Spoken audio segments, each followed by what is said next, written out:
Did you just win on turn 1? Before we start anything. Good evening to you, one and all. FlavorText coming in here with a kind of a one-shot, if you wish to call it a one-shot, but we're playing Monster Prom. Yeah, there's no other prep other than that. We did it. Our normal campaigns are on a bit of a hiatus because, Schedule. They're weird. Schedules and also sickness and normal life things. a lot of things are happening right now. Yeah, no, we planned on someone's family being sick this week, so. So yeah, we're just going to do pretty much the same thing that we would do in Hagane, which is ship the various fantasy races. Yeah. Ship everyone, ship everything. Yep. Oh, shit. Yes, sir? It might be happening. Yeah, no, I've got us as live on here. I finally checked all the correct boxes. It doesn't think I'm a robot. No, I'm calculus. There's 2 new characters. Oh. DLC. Oh. Came out on Valentine's Day. You wouldn't happen to have a spare laptop to monitor chat? I can pull it up on my screen. Okay, there we go. Appreciate it. If mine weren't over there charging, then I'd pull it up on mine. Okay. Yeah, so you just want to get in on it? Yeah. Let's go in. Let's go. Let's just do regular mouse. If regular mouse works. It doesn't cut well. No, it doesn't. Make your own voices. Yes, let's make our own voices. I call Miranda. For sure. Okay. We'll just left to right it with 1 through 4. Second term. Come on, phone, you can do it. I believe in you, phone. Yep, that's my wife. Is clicking that mouse. Who wants to narrate? Ah! Spooky high school. The sweetest years of our lives. Back then, we were young and unafraid. Sometimes reckless, sometimes brilliant, sometimes just stupid. But always willing to live life to the fullest. We were on a wild journey to discover who we really were. Who are you? Player 1. You called Miranda, right? But As far as like voices. Gotcha. which avatar? Can I be the boss? Yes, you can. Good choice.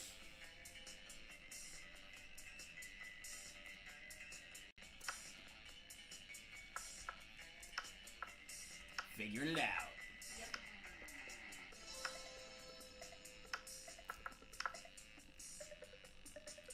Holy shit, I did it. I know how to use a phone. Huzzah! You're the best. Good job, Court. Oh.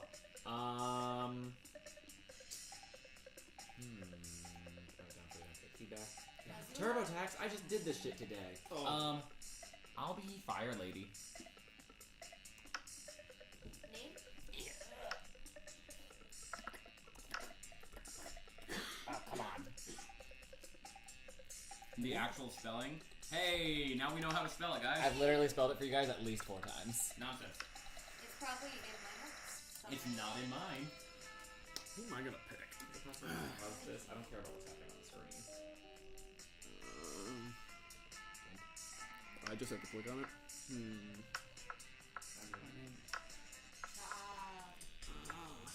Chat is P good. Oh, wait. I can just do chat only? Hells yes. That's how I manage it. Twitch gets it. I can't remember it, so I'm just gonna go with my favorite Halo name. How can I?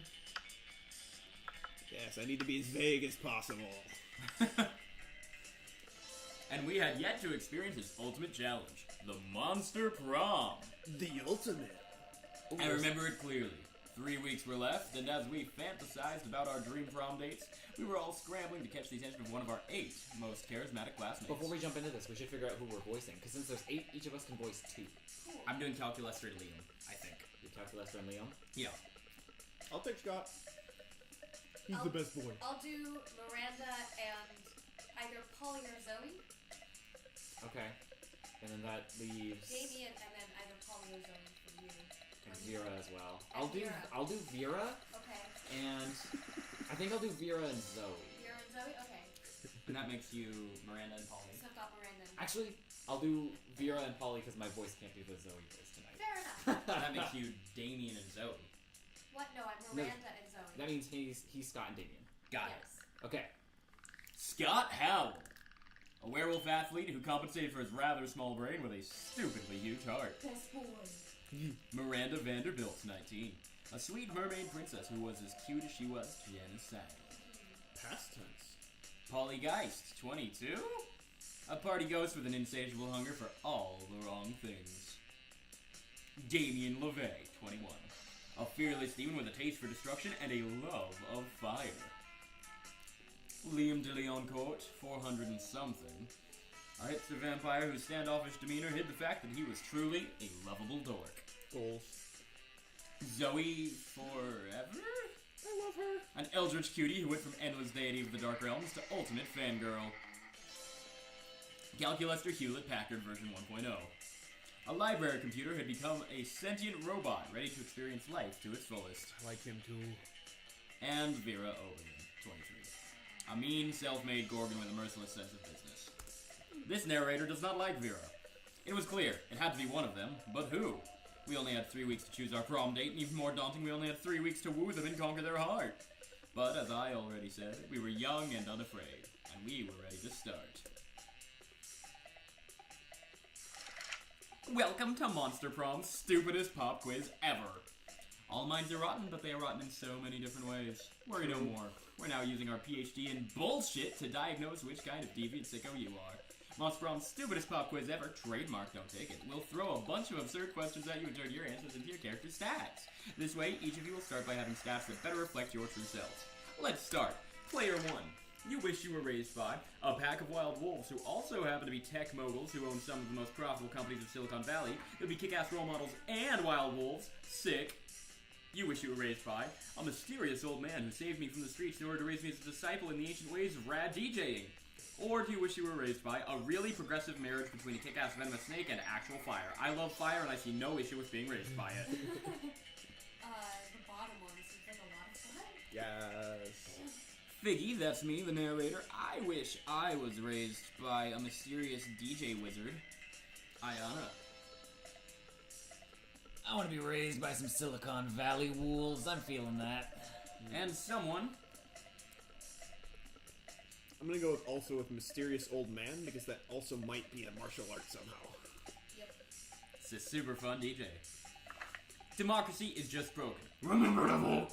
What would be the best way of choosing the leaders of modern society? Odds.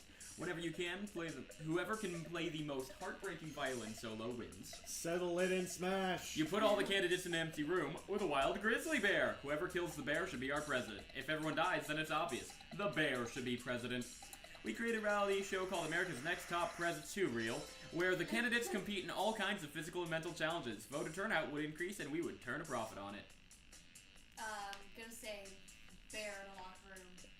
It's a performance. So am I. Bear in a locked room. Bear. Very bold of each and every one of us. It's a very bold room. If you were a D&D character, Oz, what would be your class? Obscure Instagrammer, the prettiest one, gun haver, good boy, moneymaker, or fanfic bard? I'm gonna say fanfic bard. I respect you. I have already gone that route, and therefore will choose... Good boy. Good boy. I'm debating between gun haver and moneymaker. Let's make some money. I can buy guns with it. Fair. Since monk's not an option, good boy. What would be a killer accessory, Oz? Sailor Moon's magic wand, that's a tie-in to FlavorText. Okay, well- Sunglasses at night. Shiny armor. Logitech G560, the best RGB gaming speakers. Coolness itself, or fancy brass knuckles. Sailor Moon magic wand. I think I have to go with... Moon prism power. Let's go ahead and... I'm feeling the armor. Sunglasses at night. Monk build. Here we go, ladies and gentlemen. Welcome to Monster High. Gonna have to work so much harder to go after Zoe now. Ah yes, Spooky High. Everything about Zoe is literally fangirl. Yeah. She writes fan fiction in almost every single scenario. Yes. And of almost every scenario. Yes. Wasn't she like you had to summon her in like Yep. the not DLC? Yep. That's And awesome. Calculester was also, if you got an arcane floppy disk, it was a side line where you could take Calculester. So they made them whole characters. Whole ass characters. Do you know chat refreshes if I lock my phone? Like, do I get messages? It's probably just us right now. I don't doubt that, but I want to try. Oh, where would you like to go? Okay. I need to go over my steps. That is not allowed. There we are. Let's up some charm. To the gymnasium. That day, an epic dodgeball match takes place.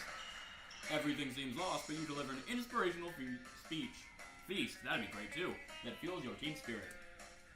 Leading to a spectacular comeback. You're clearly a natural-born leader. You gain 2 charm. And living your spookiest life when you hear the giggling of an eldritch cutie pie met by the snorting of an angry prince of hell. I'm not saying that that's definitely how you lost your horn. I'm just saying it's one of my headcanons for it. Headcanon? Yeah, how I imagine you lost it in my mind when I think of all the cool adventures and what Spooky High must have gone through before I joined you as a regular girl. Regular girls don't come up and ask me if I nobly sacrifice my horn for the coven because I'm secretly horny for hope. Okay, but I also have Spooky High Seas AU where the whole school's a pirate ship and you lost your horn to bad case of scurvy. I love her. What? F scurvy. If I was a pirate, I'd only get the coolest, most dangerous disease. Oh, should have to be a reverse censor. I also wrote a human high AU where you're not missing your horn at all. You're missing a wang. How is a horn an analog for a wang? Also, don't answer that. Stop making up cannons about my head. The only cannons I like are the ones with 2 ends. I'll happily stop making up head cannons if you tell me the real story. I don't like any of those options. You could just tell Zoe that Damien lopped off one of his horns to piss off his dads. You feel like you heard that somewhere. But friends don't tell friends their other friends' horny secrets. This looks like a job for lying! And maybe, just maybe, you can use your answer to impress one or the other of your very attractive classmates. Just like real life. As we all know, demon horns are a powerful aphrodisiac. It's not hard to imagine how Damien lost his. Wink wonk. Who gives a fuck how Damien lost his horn? You should see what the other guy lost. It was most things. The first one is definitely the Zoe one. So charming. Oh! Eee! This is going to be the best, utterly realistic Spooky High fanfic ever. Everyone else in the fandom will be so jealous that I actually got the dirt. And that the dirt is so dirty. Yeah, Oz is right, Zoe. But don't cry over split horn. I've got a whole another one right here. OMG, Oz, I can't believe you know all of Damien's secrets. Nobody knows all my secrets. I just sometimes let people share the sexy ones. You know so much about Spooky High and sex and romance and aphrodisiacs. Would you mind helping me explore a little bit further? Did you just win on turn 1? As a consultant on my fanfiction. It would be your honor. If there's one way to that tentacle weirdo's heart, it's definitely through Spooky High fanfiction. You gain 2 creativity and 1 fun. Figgy is going to look at her stats real quick. She is not a creative individual. That's okay, she doesn't have to be. She's going for the best boy, which means she needs to become more fun. I think. That day during recess, you start a half-hour rave that goes full crazy. You have no idea how it escalates so much, but at one point there are like 300 people. Someone summons demons from a nightmare dimension. The consequences might distort the fabric of reality itself, but who cares? It's a rad party. You gain 2 fun. Yeah. Out of the corner of your eye, you spot Scott and Miranda staring intently at a picture of a seahorse. This looks like a killer seahorse, Mary. What is you worried about? Well, you see, one of my daddy's subjects gave me this horse as a gift. And, well, you've heard what they say, haven't you? Don't look a gift horse in the mouth. What? Who are they? Why do they say that? What's in there? I don't know. That's why I'm so distraught. I'm terrified I will accidentally look into this gift horse's mouth and see... See what? A gross butt? Another tinier horse? A world without sports? I don't know, and I don't want to find out. Oh, come on, Mary. You gotta find out. You gotta find out for... What's that thing Miss Ferratu is always talking about? Science? Yeah, for science. You got it. Right? You realize Scott's looking to you for your opinion. They both are. What do you think Miranda should do? Don't you ever look that gift horse in the mouth? In fact, breed with sea urchins produce gift horses with tiny mouths. Look that gift horse right in its damn mouth. They only say not to because they don't want you finding all that delicious mouth candy. Scott flaps his hands with glee and drags Miranda off so they can go look in her horse's mouth. The next day, you run into both of them contentedly eating out of a wet paper bag. Hey, bro, want some mouth candy? You were absolutely right about everything you said. This candy is marvelous. Please try some. I insist. Miranda holds something out to you. It doesn't look like candy. It looks like horse tonsils. You tell them you're not hungry, which they don't mind. More horse tonsils for them. You gain 2 smarts and 1 boldness. Ayana. I've got to be the coolest motherfucker here. Let's go to the bathroom. That day, you skip class and just hang out in the bathrooms because you respect no authority. I guess some people just want to watch the world burn. By skipping class and hanging out in the bathrooms. You give +0 shit, but you gain +2 boldness. That night, you hit the clubs with Vera and Polly. Thanks Satan for fake IDs. Put those wallets away, you two. Drinks are on me. By which I mean drinks are on that guy. No need, Polly. I'm into this crazy new thing called paying for my own drinks. Maybe you've heard of it? Maybe. Is that French for my boobs aren't big enough to get free drinks? Feminism is dead. That sounds like a reason to drink. BRB. But soon... It didn't work? What was that you said? It sounded like Portuguese for my shameless pandering didn't get us any free drinks. Ah! This is quickly getting out of control. Maybe if you find a way to make that guy pay for your drinks, you can fix this. It's party time! Sedate the guy when he's in the bathroom, put a pair of sunglasses on him, and pretend he's your pal. It's crime time! Steal the guy's wallet to learn his address. Then go to his house, kidnap his daughter, and demand drinks from him as ransom. Crime time, crime time, Crime time, crime time!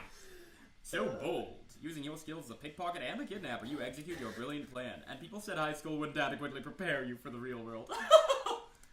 Your target, whose name is Dale, by the way, just so you know who you hurt, and so we can write fanfic of him later, is so worried for his daughter that he buys you the whole bar. Woo! I knew my tits were unstoppable. They just needed some time to work. Quiet, Polly. I need to concentrate on all this cocaine I'm doing. This is a night you'll never forget. Owning a bar is great, but the real treasure is the times you shared and the lives you ruined. You gain 3 money. I'm rich! Damn. Someone. Library. You're gonna have to click with that one. And plus with that one. Library. That day you spent some time on the library's PCs, mining some bitcoins, and here we have a dramatization. This is supposed to have something to do with solving algorithms and the rise of cryptocurrency, but you guess that nobody actually has any fucking idea how it really works. You can get a tax cut for doing Anyway, it, though. you gain 2 bitcoins, which is equal to $2 million, which unfortunately is equal to 2 monster dollars, so here's 2 money.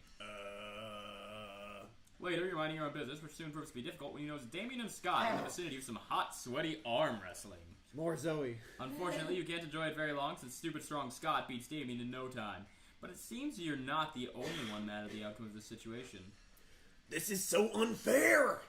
That one didn't count, Scott. We should arm wrestle, but with guns. But bro, I've got these 2 guns already! And by guns, I mean my big arm muscles. Which, just to be clear, are not real guns. But still! Shut up, I will murder you. No. Arm wrestling proves nothing. To see who's the very best, we should scream at a huge rock until it breaks just because of our pure rage and awesomeness. Or we should subdue a tiger with just a scary and manly look. Bro, now you're just quoting stuff from yesterday's episode of Ultimate Warriors of Mount Awesome. Face it, bro, I'm the Ultimate Warrior. No! Arm wrestling doesn't mean ish. Shit. Hey you, someone. Not because arm wrestling isn't going my way, but I've just decided you should settle this tie by proposing a way to decide who the real Ultimate Warrior is around here.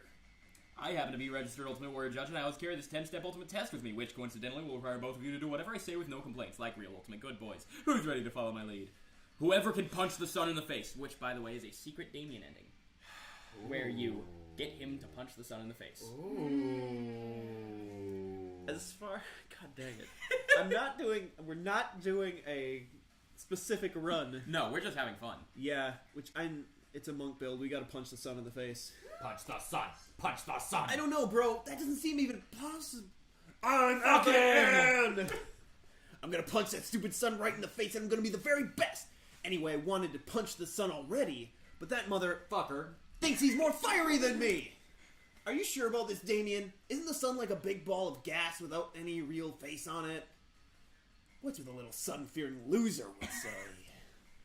Also, how do you plan to get there and punch it in its face anyway? The sun is like super far, Damien. No, it's like super, super, super far. I'm like 86% sure you can't get there with a ladder.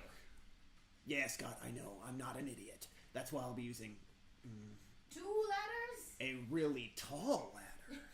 Okay, it seems the two of you will need to work out the specifics on that later.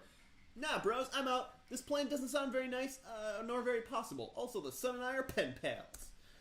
What? Ha, I knew good boy Scott wasn't fierce enough to punch the sun in its face. But me, I'm Damien Fucking LaVey, and I will punch the sun in its fucking face because of all the bad things it's done, like UV radiation and shit. but mostly because of pure gratuitous violence and because I want to become the ultimate warrior no matter what. Are you free the next few weeks, someone? I'll be needing your smarts to come up with a good plan for not dying while punching the sun. I hope you're ready for some wacky misadventures that will strengthen our bonds, maybe even into the, love zone. Fuck yeah, you're ready for that! It's punching the fucking sun time! Oh, god dang it. Oh, and you gain 2 creativity and 1 boldness, and the affection of Damien LaVey. How can I not? How can I not? Let's trade places! Everybody chooses a song. Say your choice out loud to the rest of the players before clicking. Poker face. Wait, what's that song? It's the one about figgy pudding. That's the one I choose. The figgy pudding song. We ride you some figgy Yeah, pudding. that one. Christmas thing. We won't leave Yeah. until figgy pudding. Uh-huh. Please give us some figgy pudding. Alpha just said, Sans Undertale? Yeah, that's my song. Hi, Alpha. Did you? Yes, Poker Face by Lady Gaga. Nice. Fruby Noop. Ruby-doo! Player order is decided based on how plausible it would be for you to get an Amish community who have never heard before of commercial music super into the song. I think they love figgy pudding. Yeah, I do Christmas too. music. I do too. 100%. Okay, then we have Poker Face, Sans Undertale Megalovania, and Fruby Noop. I'm gonna go with Megalovania because it's instrumental. I agree. I think Fruby Noops is objectively last. You don't want the Amish people to think you're speaking in tongues. But Lady Gaga, ra ra ooh ra ra, Roma Roma ma ga ga ooh la la. We just got ourselves romance. Except that's a That's different also song. Bad Romance. That's It's not a Poker different Face. song. Fair enough. Poker Face is objectively about sex. It is, but it's also super catchy. That is true. That is very true. I like what you said. If we just got banned, he knows about not using music without credit. Hey, it was a cover. We've been over this. Exactly. Yeah. Covers are All right, so are we agreeing on Poker Face or? I'm fine with being last because, yeah, All right, I accept that. Touche. week 1 noontime. Okay. Our weeks are broken up into 3 times of day. Oh, God. Ayana, where are you going? Oh God. Are you pursuing Vera? Fuck yeah, I am. You Somebody heartless has to. monster. I'll swallow the bullet. The whole bullet. You arrive at your chosen table to find Miranda folding napkins at Vera. Do you want to know what this one is for, Vera? No. I'll take that as a yes. Those rose-shaped napkin folds is for birthdays between the ages of 16 and 22. Also, tie into Hogane. Look at that Sailor Scout uniform. Yes. Miranda's hands move fast as lightning, turning the rose into a gorgeous white swan. By contrast, this swan folding is for first weddings, third weddings, and swan giveaways. As a fashion enthusiast, I have never been so bored by a piece of fabric. Oh, and this black swan folding is for weddings where you plan to brutally murder all the guests. Not very popular, the black swan folding. Okay, that's sort of cool, but I'm still aggressively uninterested. You happen to have some napkin folding skills yourself. Maybe you can spice up this interaction. You decide to show off your most impressive napkin fold. If you fold a napkin like so, it creates a self-aware napkin whose sole purpose is to fold more napkins. This writhing snake fold is for when it's time to leave Vera alone and stop explaining napkin folds. That one. I wonder why. Well, that's quite a specific fold. Under what circumstances would one use... Oh, I see. Damn right you see. And notice how my whole head is covered in writhing snakes? So basically, just assume that Don't Talk to Vera About Napkins time is all the time. It's a year-round festival. People the world over celebrate it by not folding napkins at me! Well, it's not a very elaborate napkin fold, is it? You're explaining that what your fold lacks in complexity it makes up for with the 12 ounces of cobra venom it can spit at will. Right. Well, I see we subscribe to different schools of napkinry. I'll leave you two to it then. Your reward for running Miranda off is a one-on-one lunch with Vera. You've never felt so alive. Alright, Figgy, where are we going? I'm going for the good boy. Goodest boy. When you arrive at Scott and Calculus's table, Scott isn't there. He comes back when you sit down, clearly delighted. He's coming back literally. Yeah. Canonically. Oh man, everybody's butts smell great today. It's like a bouquet of butts. A butt cake. No, there's Figgy's here too. Hey, Figgy. I bet you also have a butt for me to snap. Ooh. Scott, I advise you to terminate your current course of action. What? Translating previous utterance into Scott-readable format. One moment, please. Scott, smelling butts equals bad. But how can smelling butts be bad when smelling butts is good? It is not good. It is bad. See also, uncouth, invasive, and totally nasty. But.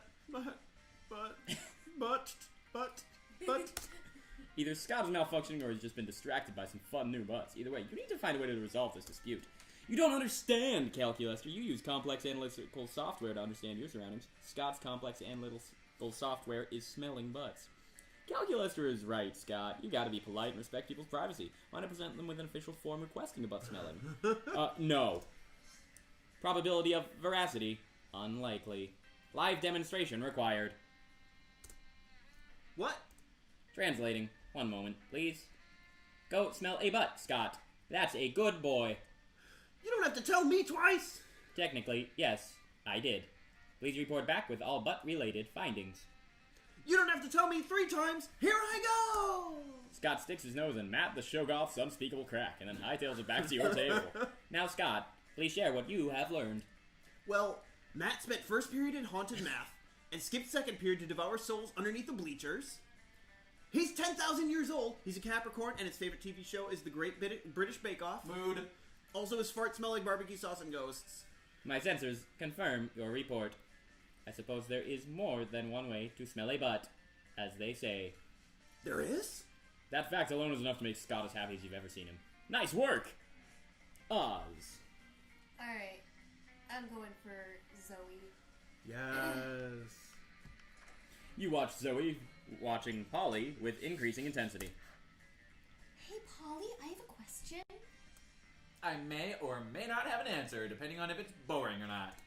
Well, you know you don't eat food. Yeah, duh, I'm a ghost. It would just go right through me. I can't digest it or absorb the nutrients or anything. Right, but you drink alcohol and do drugs all the time?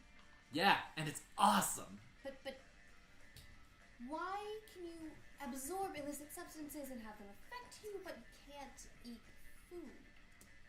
It's like, sometimes you're totally corporeal, and then sometimes you're incorporeal, and it just doesn't make a lot of sense. Yeah, and it's awesome. But I'm awesome? It is an interesting question Zoe raises. Maybe you should look at this more closely. As the game freezes. 10 out of 10. Hey, Zoe, let's do some science. We can throw things at Polly and see what goes through her and what doesn't. Allow me to explain Polly's situation quite simply. Texture, solidity, density, heaviness, all synonyms for consistency. So if Polly doesn't have any of that, she'd naturally be inconsistent in her ghost powers. I feel like the second one is Zoe. I think the second one is Zoe, because the first one is too much fun, and I'm also not particularly fun. I don't know. I think Zoe enjoys having fun. Synonyms. Wordplay. Wordplay. Wordplay Okay. for the fanfic girl. And finding the consistencies and inconsistencies. I don't know, Yeah. because I feel like in the first one you're justifying Zoe's point of view, and in the second one you're justifying Polly's point of view. That doesn't feel like real science. Do you think Zoe's a real scientist? I think that's a more... flip it around. That's a much more poly answer than that. Okay. Yeah. That's my guess. I'm Do gonna what say you the want. bottom one. Is that your final answer? Yes. Ah, gosh darn it! No. Ayana's right, Zoe. Ooh. Density, solidity. Why am I voicing poly? Density, solidity, You consistency, still got time. You still got time. Every lunch. pyromaniacy, infancy. I don't have any of those I'm things. surprised she pronounced all those things. Some of that didn't even make sense. And that's our point exactly. It doesn't have to make sense. I'm a party ghost. I do whatever I want. I'm a party ghost. I be whatever I want. I live my life by no rules except the rules of what I think. Rules! And I do that. Wait, what? Come on, Zoe, stop judging my lifestyle. I'm not judging. I just don't understand what the hell is happening. Empowered women empower women, Zoe. Either get on my completely illogical level or get out of my way. Fine, I'll stop asking questions, but my fanfiction about you is going to make no sense. Just how I like it. And just how Polly likes you, or something. Fuck it, I don't know. Prom and stuff. But it's totally okay, because we have 2 more lunches to build relationship with Zoe and the weekends. And the daytime. Yeah, this is Let's go literally punch super the early. sun. You find Damien brandishing his usual silverware, a hammer and chisel, while Liam looks on in horror. You can't eat that. Watch me. First of all, it's made of one seamless piece of obsidian. So it's low calorie. And second of all, it's a lich's phylactery. Part of this balanced breakfast. It's lunch. You're just jealous. No, I'm nervous. Nervous that you're going to eat that, get possessed by a lich, and kill us all. Well, I'm nervous that's not going to happen. Looks like these two are at an impasse. Maybe you can solve the dispute and score some romantic credit at the same time. I love that. Damien, don't eat it. You won't have room for all these baby seals I brought you. Liam's right, Damien. You should make him eat it. Bottom one. Let's intimidate. I don't care about, like, stats or anything like Yep. that. Yeah. Oh, yeah, of course. I forgot about the golden rule. Do unto others whatever that you want, because it's funny. What? No, this is an outrage. I don't even eat food, let alone inedible objects suffused with eldritch magic. Well, there's a first time for everything, Drek, you loser. Down the hatch. Damien force feeds the dread artifact to Liam. He's instantly possessed with the dark energy as opposed to his normal morose energy.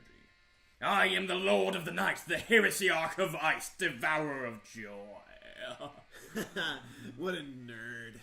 Liam has to go to the nurse's office to get the curse removed while you and Damien rob a bank to celebrate. Let's trade places! Everybody chooses a place. Say your choice out loud to the rest of the players before clicking. Roller rink. Ancient Tibet. Arcade. Food court. Hey, that's me. Player orders decided based on how hilarious it would be if the Huns were once again trying to conquer the world, and due to their ignorance about the present time, they prioritized conquering this place because they're sure it holds great strategic value. Food court? Food court followed by ancient Tibet is my, like, And then what are we left with? A roller rink and... an arcade. Food court was Food court's definitely number one. you? Mm-hmm. And then there's ancient Tibet, an arcade, and a roller rink. Alpha Spiel in ancient Tibet. Yeah, because, like, the fact that it's ancient, they're prioritizing conquering it because it has great strategic value. They're like, no, Tibet, Tibet, Tibet. And they Yeah. get there and it's not what they thought it was. And they're Yeah. going back in time. Yep. So they've come forward in time to go back in time. Uh-huh. And then he's saying arcade number 3, which I respect. Yeah, because, like, bright flashing lights seems important. Just know, Alpha, I won't always blindly take your side. I will argue Week my 1, case if I think I have evening. one. Oz. Bathrooms are off limits unless someone wants to buy an item. Tempting. I have do a lot have- of money. You have a lot of money. Can I afford a ladder? Maybe. Maybe.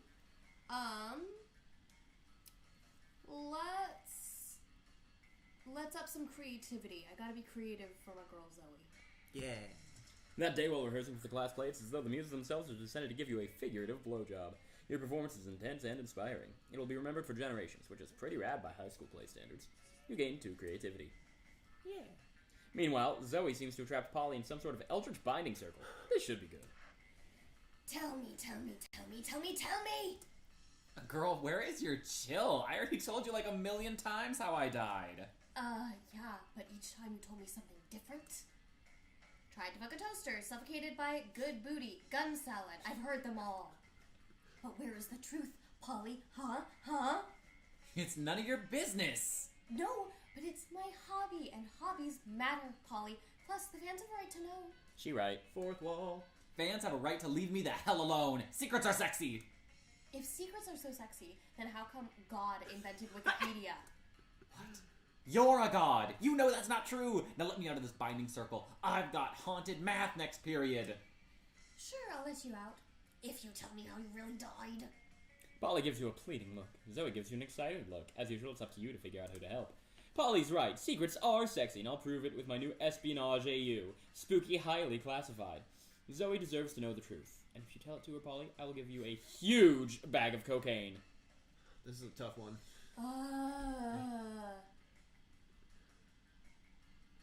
I feel it's the second one. That's... I mean, yeah, you're taking Zoe's side in that one. Yes. But spooky, highly classified. I don't know. I think second that's one less doing something that Zoe likes and more throwing bait that Zoe will take. True. Okay, so bottom one, yeah. Not so wealthy. Oh. Oh, Come on. You think this is the first time someone's offered me a mountain of cocaine in exchange for secrets? Give me a taste. Let me know you're legit. you've got no choice. You open your bag of cocaine. It's crazy. You painted white.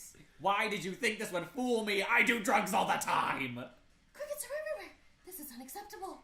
Using her reality-bending powers, Zoe takes over the minds of the crickets and transforms them into a shambling humanoid cricket pile.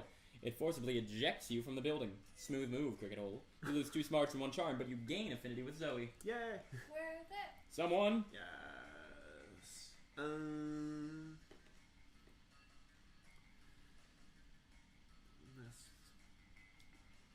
gonna do library again. I feel like I need to buy an item to get my boy to the moon. Mm-hmm. Lovecraftian Prince needs your assistance.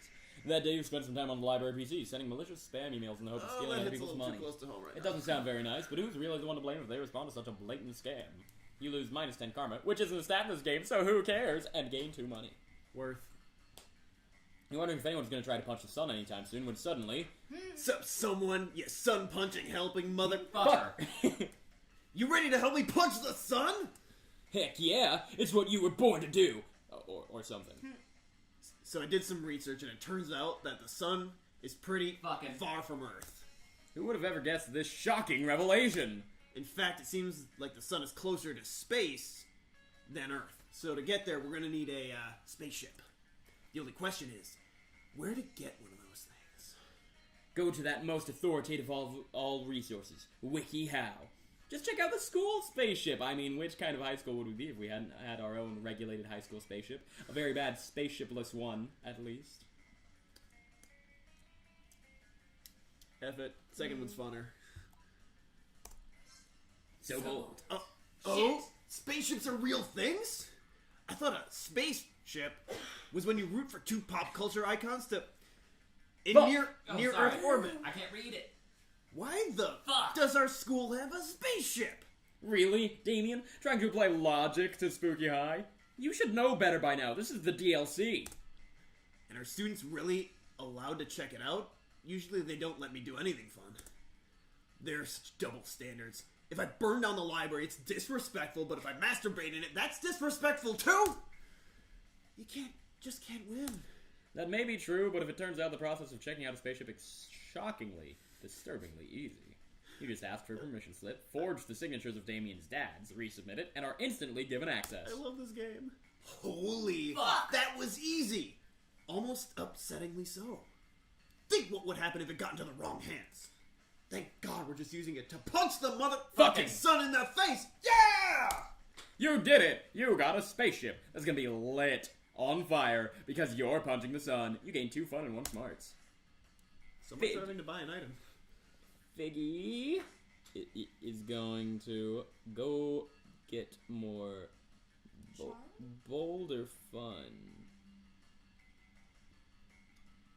Scott's more fun. That day during recess, you start a half-hour rave that goes full crazy. You're talking to Juan, the small magical Latino cat, My and he tells you favorite. that he won't ever be as fun as Bob, the scary clown. You accept the challenge. You go straight to Bob, stab him several times, open his bleeding chest, and eat some of his guts in order to consume his fun. Really? Do you think that's how this works? 'Cause it is! You gain 2 fun from poor Bob. You notice Scott sitting thoughtfully by a half-dug hole. It's not like him to leave a hole half-dug. You ask what's up. It's not about what's up, it's about what's down and how down it is. I mean, I'm giving 110% to these holes, but it's like Coach always says, 110% is only 50% of 220%. I mean, look at this. I can barely fit in this hole. There's only one of it. Can you please help me figure out a way to dig more and better holes? This is why God invented dynamite. Meet my friends, the mole people. They're great at digging, and they definitely didn't secretly run the government. Dynamite. Super Bowl. Oh, wow. Is this dynamite? It looks just like a bundle of little red bones. That'll make it super easy to bury. I'll do it right now. Okay, now what? You push down the plunger, and the whole outdoors explodes in a shower of dirt and monster parts. You and Scott are thrown all the way to the moon, where you look down on your new hole. It's visible from space. Wow. That really is a more and better hole. At least you think that's what he said. In space, no one can hear you appreciate the hole you made. You gained 2 fun and 1 boldness. Ayana.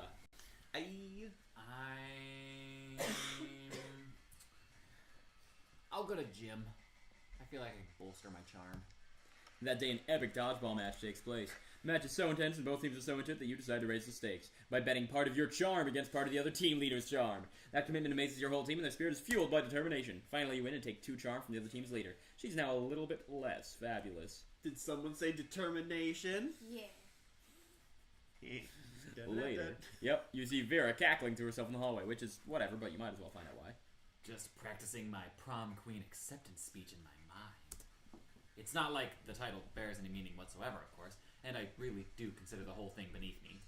However, considering how much meaning every other girl put on it, I can't risk some uppity bitch thinking she's better than I am. Plus, it's not bad branding either. I could see using a victory to start a line of successful prom queen accessories guaranteed to get you the win. Perfect prom shoes, the right makeup, fancy knives to take out your opponents. Speaking of which, I assume this goes without saying, but I'm not leaving anything to chance. I'll be doing a blood ritual to ensure my win.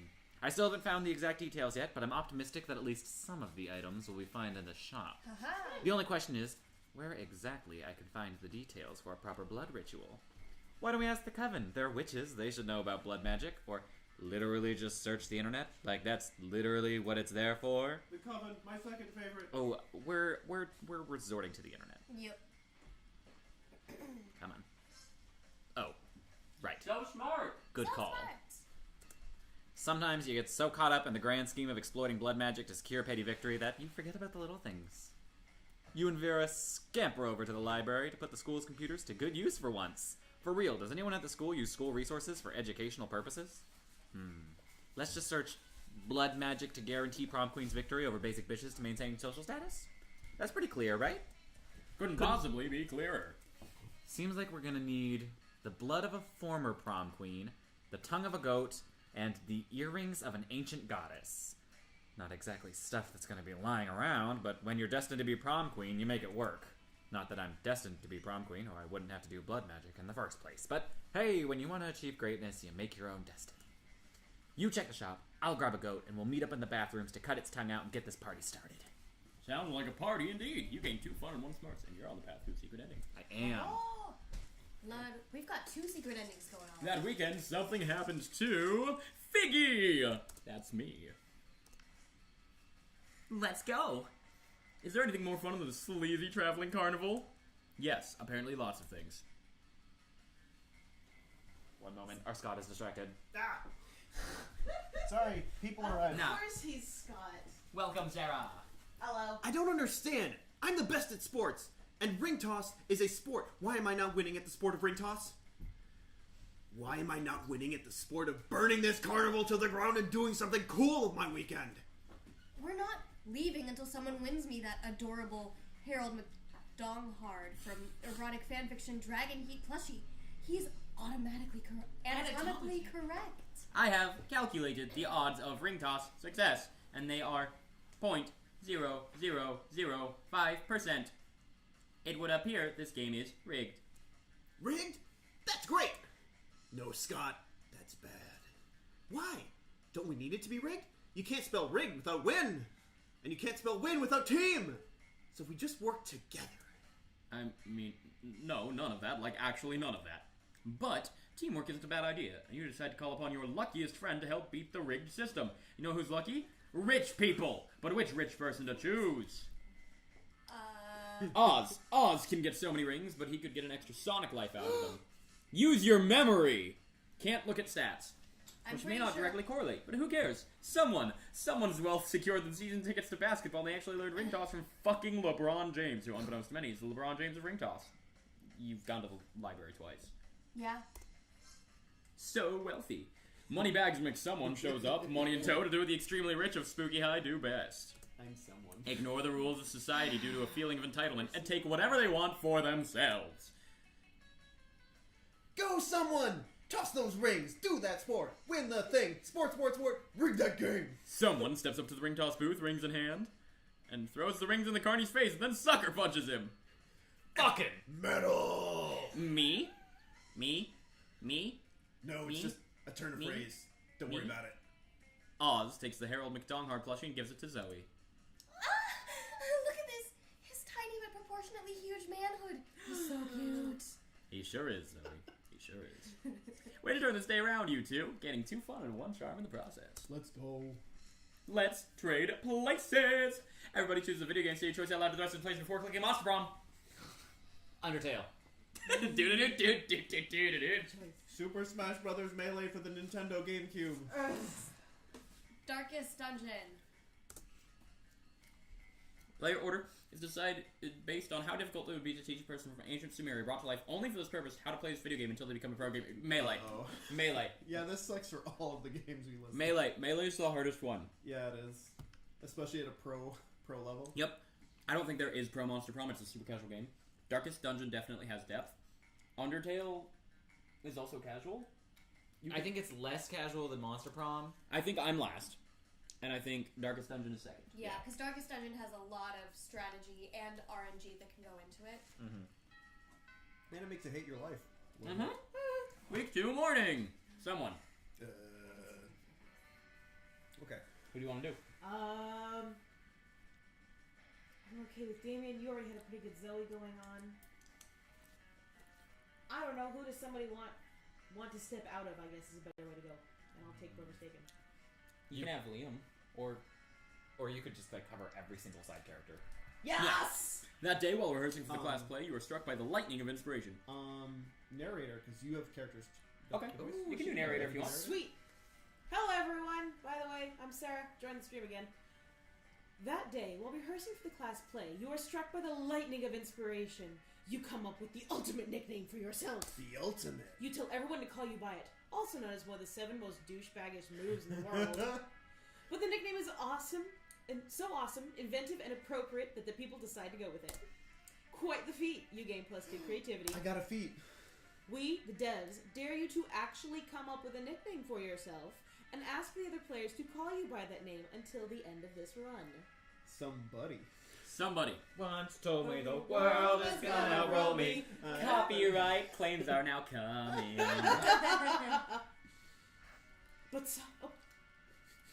But soft, what light through yonder window breaks?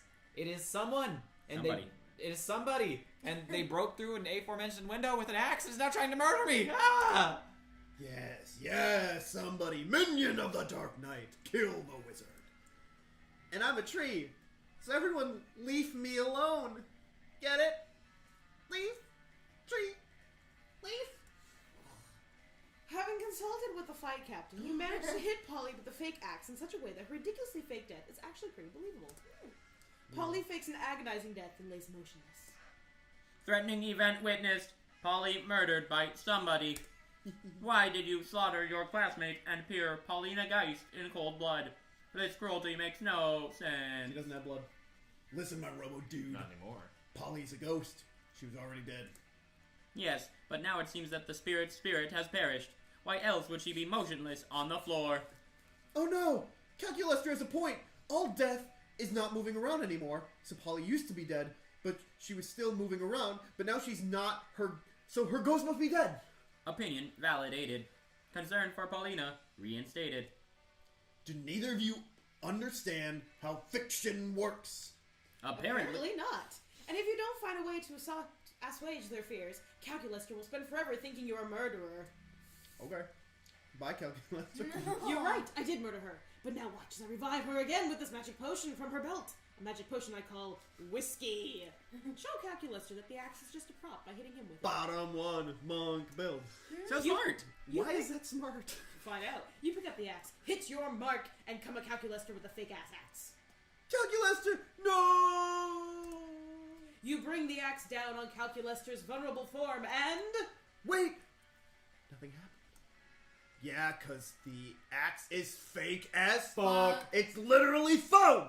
Have none of you actually seen an axe? My physical carapace is unharmed. Hardware and software both running smoothly. Yet I was hit with a weapon. Does not compute. Silly Calculaster, it's because that axe is fake as fuck. That's what I said. I was just acting. I'm really good at it because it's basically just lying. Oh, Polly, thank goodness you're back. We thought you were dead. She is dead. She's a ghost. Nope, I've actually been a Pegasus this whole time. Season 3 DLC. You have? Nope, got you again. Acting! Polly kicks her face, does a triple pirouette, and falls into a death drop. It's dope. You gain +3 to creativity vicariously. We take those. Odds. I could use some more smarts. Let's actually go to class. Oh no, it's the shop. I need to not go to class because you need to buy. That's what you get for trying to go to class. Yeah. Then I guess I'll boost my fun then. I'm whispering. Okay. Might be me? Oh no, it's me. Cause Someone is consuming, and Not also as can hear present. it. It's me. It's me. I decided on fun. That day during recess, you start a half-hour rave that goes full crazy. You're casually chatting with Juan, the small magical Latino cat. You start telling him that hilarious story of what happened last summer at Monster Camp. You know which one? The one involving the beehive, the blow-up doll, the president, the penguin mask, and the mystery of the Goblin King? Slowly, lots of people start joining you to hear the story. By the time you say where the Goblin King was, 100 people or so burst into hysterical laughter. You turn on a mobile app that captures all the laughter and turns it into +2 fun.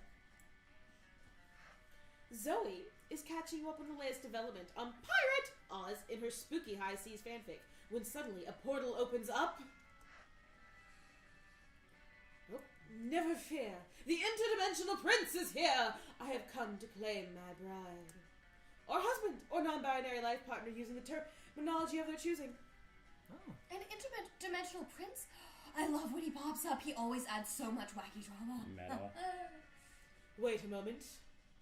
Weren't you previously eldritch horror and subsequently trapped in a totem deity Zigord? Yes, that was me.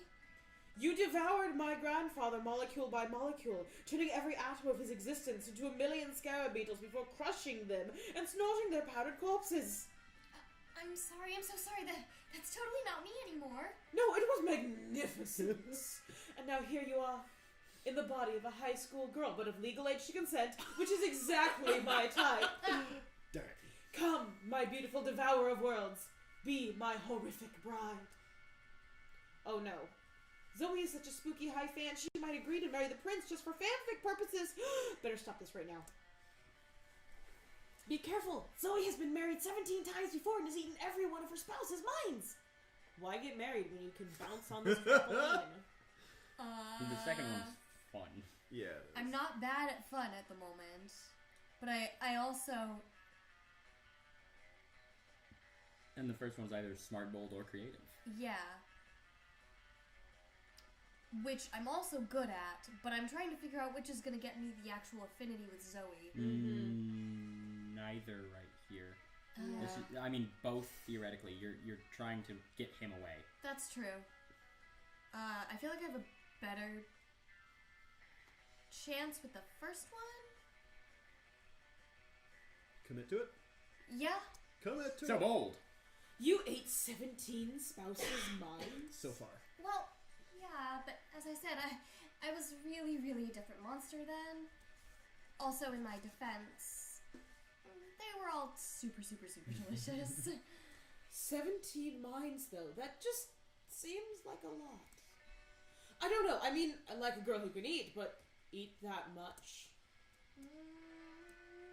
Your skin shall peel off in strips and fall to the floor in coils, and the coils will become snakes. And the snakes will devour your muscles and lay your skeleton as a xylophone. I actually snapped on a little bit of his mind just then. Way too salty, not marriage material at all. Damn, Zoe is a boss. Yeah, she is. Glad she's still unwed, and you get +2 fun and +1 charm for your troubles. Hey, on it. To the store.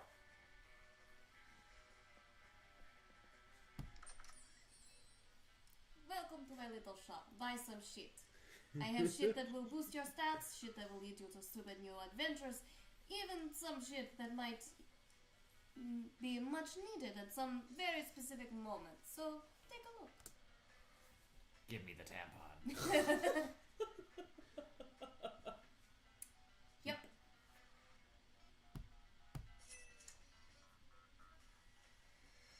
Bye, stranger. Did that take your... Like, did that drain stats? Yep. Mm-hmm. It's a bloody tampon. Which stats did it drain? I wasn't paying attention. Like Charm and smart? Who needs it? I still have smarts and boldness. Yeah. smarts, boldness, and money will be your friends, I think. Yeah. I'm going for good boy, so let me get some charm. Yeah. Goodest boy. The goodest boy. That day, an epic dodgeball match takes place. But the match isn't as important as the human interactions within it. Sounds fake. Why are there humans here? Right? That's why they're important. This is true. You're at your peak when you decide to go for the overkill and wink at one of your teammates. He's totally mesmerized. It's the most epic wink ever. Confiscate. Damn! You know how I went over people's hearts. You gain +2 charm. And he gets hit immediately in the face with the dodgeball for not paying attention. Yep. Later, you see Scott all but skipping down the corridor, cheerfully rattling off some sort of list. Hi, pal. Oh, man, today's the best. I was walking out of class, and my tail just started wagging all of a sudden. You know how sometimes your tail just starts wagging and you're not even sure why? I started wondering what my tail might be so happy about, and I realized it's probably just because I'm a werewolf. Because being a werewolf is just about the best thing, right? I mean, if I wasn't a werewolf, I wouldn't have a tail to wag. But then I started thinking even more, and I realized where everything would be pretty good. Where dolphins, where pigs, where weasels, where tanks. I wonder what the absolute best were creature would be. Where vending machines, where water fountain, where door, where window, where knob, where floor. Okay, now he's just naming things he can see. You better jump in. A weremoon. A werewolf. I love it. Oh no. Oh no. Oh no. Werewolf? I wouldn't... One of them is creative. That's all I can think. Oh. The creative one's probably the werewolf. I feel like No, I feel like weremoon. weremoon is more Fine. creative. I'm just going with my gut. Oh, Ah. a werewolf? Oh, sorry. But when it comes to being a werewolf is the best thing. I know they say too much of a good thing is a great thing. They don't. They don't. But this might be the acceptance that proves the rule. They don't say that either. I mean, would being a werewolf mean cutting my werewolf time in half? Like, would the full moon turn me into a werewolf? And then I have to wait for another full moon to turn me into a wolf? I don't want that. I don't want to lose any wolf time. He asked what besides a wolf could be where, and you said a werewolf. It's only fair that you lose -2 creativity and -1. I have 0 creativity, Who guys. needs it? Not me. Let's trade places. Everybody choose an object. Microphone. Candelabra. Sword. Teddy bear. Aww. Play orders decided based on how popular a brand new Monopoly piece would be if said piece were based on this object. Teddy bear. I see candelabra actually because they got weird things. It wasn't one of them a sword. Yeah, One of them my was a vote is sword. sword. I would pick the sword every time. I would too. And then it was teddy bear, candelabra, and Who's teddy bear? that was I'd go teddy bear. I'd love to play teddy bear. They do have weird stuff, but it's a teddy bear. yeah. It's like the little Scotty dog. Where are you going, someone? Somebody. Somebody. We gotta commit to Damien now. Alona, you gotta get Zoe for all of us. I'm working on it, guys. Strange. You could have sworn Polly and Damien were at this table when you picked it. Psst, a loser. Down here. It's us, Polly and Damien, hiding under this table for totally innocent reasons. A ferocious roar sounds from the door of the cafeteria. Crazy Martin the Werebear janitor is here, and he's looking for someone. Oh no, that's me! Oh, shit! He's here! Why is he after us anyway? I think what we did really falls more under federal jurisdiction. International law, more like. Those munchkins were Canadian citizens! Now that you mention it, I think we might actually have to face a war crimes tribunal. Worth it though, right? Oh, totally. As long as we can get away from Buzzkill the bear over there. Just hide in the ghost zone. You know, the special alternate dimension only ghosts can use. Hide behind diplomatic immunity. I mean, you're both princes of hell, right? Bottom's Damien. And Bottom is also, I think, smart. Yeet. Thing is, Damien. I don't think either of them is charm, which is what I have to worry about. They don't stat check at lunch. It's just who you want the affinity with, I think. Alright. We'll go with diplomatic immunity. Commit. Not me. I'm not even a princess of hell. Guess you should have thought of that before being born a commoner, huh? I wasn't born, Damien. I was died. We'll die better next time. I'll That's try to keep that in mind when I'm being tried at Fairytale Court for negligent munchkinicide. Great. Let me know how it goes. I'm off to Crutchin Orphanage and get away with it because I'm royalty. Later. After the orphanage crushing, Damien takes you out for ice cream. Sweet, literally. Yes. Alright, we're going for Zoe. Zoe. You sit down with Zoe and Scott. Scott is eating his trademark pizza sandwich, which is just 3 slices of pizza on top of each other. Zoe has a notebook out and is taking notes. But how do you get your food, Scott? Why do you want to know so bad? It's pretty normal. No, it can't be normal. I'm doing research for my latest fanfic, Cry Havoc and Let Slip the Dogs of Love. It's about a pack of werewolves going on the biggest hunt of their lives, a hunt that will change them as hunters, but also as were-people. They went looking for food. What they found was personal growth and a new understanding of group sexual practices. Also food. So that's why I need to know, how do you hunt? Oh, well, normally I go to the cafeteria and I ask for a pizza! That's it. What about hunting in a pack? Enjoying the spoils together in the feast of blood and rage, exploring each other's bodies. Well, I guess sometimes me and my cousins order pizza at home, and then the pizza comes, and then we eat the pizza! Zoe does not look at all satisfied with Scott's answer. Maybe you can get Scott to give some juicier info. Or convince Zoe that ordering pizza is actually dramatic. But Scott, what about when you go searching for pizza in the wild? Zoe, don't dismiss the utter suspense and extreme pathos of waiting endlessly for the pizza to arrive. Truly, it is the central tragedy of the 21st century. Top one. Oh man, we did that one time! Oh, And it was the worst. There was no cell phone service, so instead of calling for delivery, we had to transform into wolves and chase it down. And then when we got there, it wasn't even a pizza. It was 3 deer! And there wasn't any bread or cheese, so instead of bread we used deer flesh, and instead of cheese we used more deer flesh, and instead of pepperoni we used... Deer flesh? No! Beef jerky. We're not animals. Oh, I think you are, Scott. I think you are. Now, how did you all sleep on your little camping trip? In the nude or nude and cuddling? Looks like this conversation is finally going the way Zoe wanted it to. She shoots you an appreciative wink. With one of the light-devouring voids that pass for her eyes. Aww! She's so cute. She's so cute. Vera and Calcu Lester.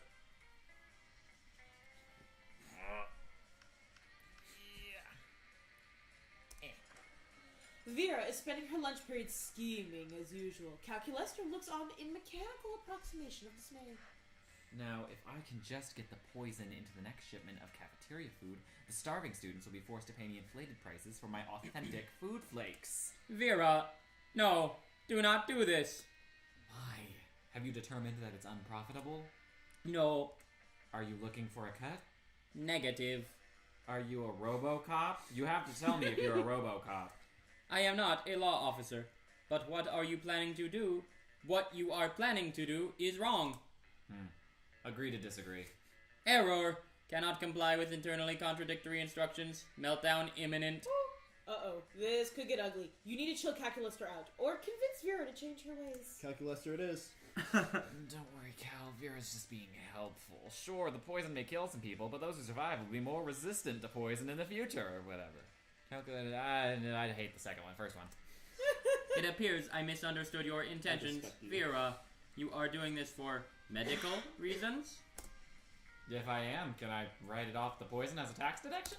According to taxfraudforcriminals.com, yes. Then yes. This changes everything. Congratulations on your ethical behavior. Yes, I am the greatest. Vera clearly appreciates your quick thinking. Maybe she'll even give you a cut of her inflated food profits. Take me there. What is that a Yeti? It's Dahlia. It's an Oni. As soon as you sit down, Dahlia takes one look at your tray and then locks eyes with you. It's really intense. Your cantaloupe slice. Give it to me. You hesitate. You really like cantaloupe. Please! Maintaining a balanced diet with plenty of fruits and vegetables is key if I want to stay healthy enough to conquer the 8th circle of hell! You get that, but cantaloupe is like super tasty. Fine. I propose a bargain. You give me one piece of cantaloupe, and I give you command of my army for 1 hour. That's a pretty good deal. You can't help but accept. Now, to use Dahlia's army for a truly important purpose. Making the most collaborative salad ever, or finding out once for all how many demonic soldiers it takes to screw in a light bulb.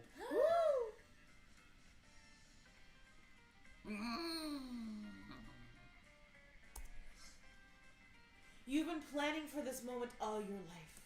To each member of the First Legion, you distribute a single leaf of lettuce. To the Second Legion, cherry tomatoes. The archers fire carrots across the cafeteria, and the knife throwers slice them mid-flight. The berserkers violently shake the salad dressing until the oil and vinegar are perfectly mixed. The imps provide Parmesan cheese. The entire army deposits its collective salad fixins into the bowl of trebuchet, which fires its delicious contents directly into your mouth. It tastes like a regular salad, but you know what they say. It's not about the salad, it's about the journey. You gain +4 creativity. I love it. You don't have 0 anymore. I don't care. I love it. places. Everybody choose an activity. Fucking. Cuddling. Fighting. Writing stories together. Oh! Player artists decided on how controversial it would be. If someone confessed that 9 years ago the U.S. president forced them to do the activity in exchange for lots of money as part of a weird fetish. Damn it, I think I'm Dead disqualified last. for the explicit Yeah, purpose you're that it's a weird fetish. Yeah. you're last. Damn this game. Also, because there's proof that is a thing that Trump did. That's the thing that several presidents have done. Yes. So cuddling would probably be second to last. I'd go with story writing. Yeah, because that's like not a. And then fighting, Fighting. and cuddling, and I did what I could. actual. You did your best. You did Yep. what you wanted. Odds. Okay. I can go to class now to get more smarts. That day, you listen to your elders and learn valuable lessons. I love that little guy. Sometimes, after all the monster nonsense and dating gimmicks, you forget that attending class is supposed to be the primary activity at this high school. You gain +2 smarts. You notice Zoe with a big grin on the amalgam of chaotic nightmares she has used to form her face. It's adorable. Oz, hey, guess what? My latest comic, Who Watches the Watchmen Have Sex, just got published in Weird Tales magazine. I worked so hard on it, and it's finally out there in the world. Nothing can ruin this moment for me. That sounds like a challenge. Kappa. Leonard, come on. Why do you always have to slide into my DMs? Delighted moods. Because I must shed light on injustice wherever it arises. What about world hunger, global warming, income inequality, human trafficking? You didn't let me finish. I must shed light on injustice wherever it arises, in the world of fandom specifically. Kappa. Oh, cool. It is not cool, Zoe. It is not cool that publishing houses are showering attention on marginalized authors just because inclusivity is hot right now. Oh. I mean, look at you. You've got it all. You are purple. You're allegedly a woman. You come from a hideous dimension beyond mortal comprehension.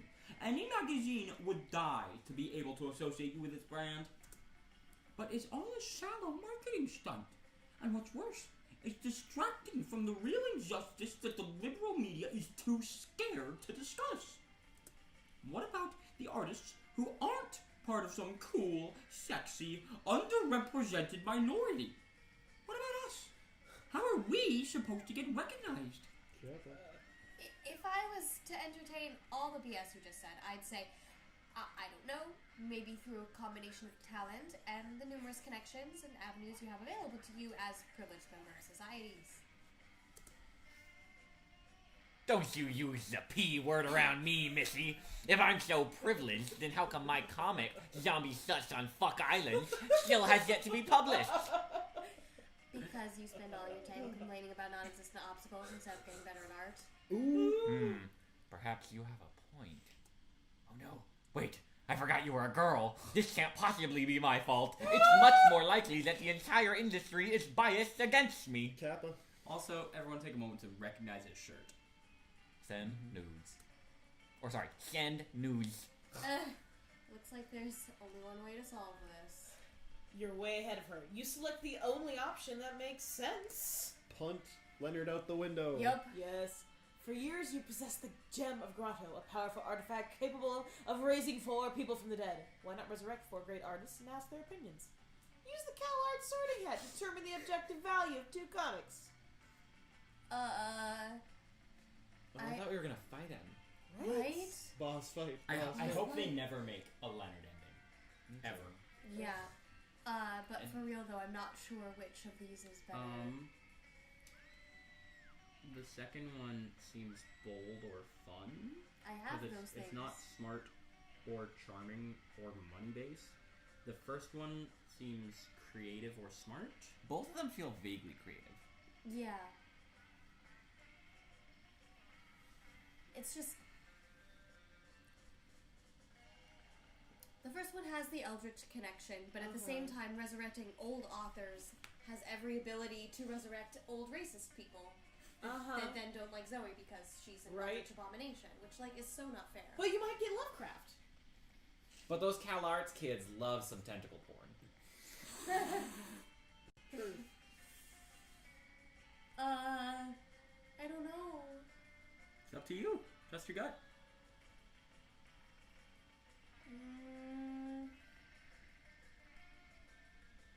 We stay with our cases. Mm-hmm.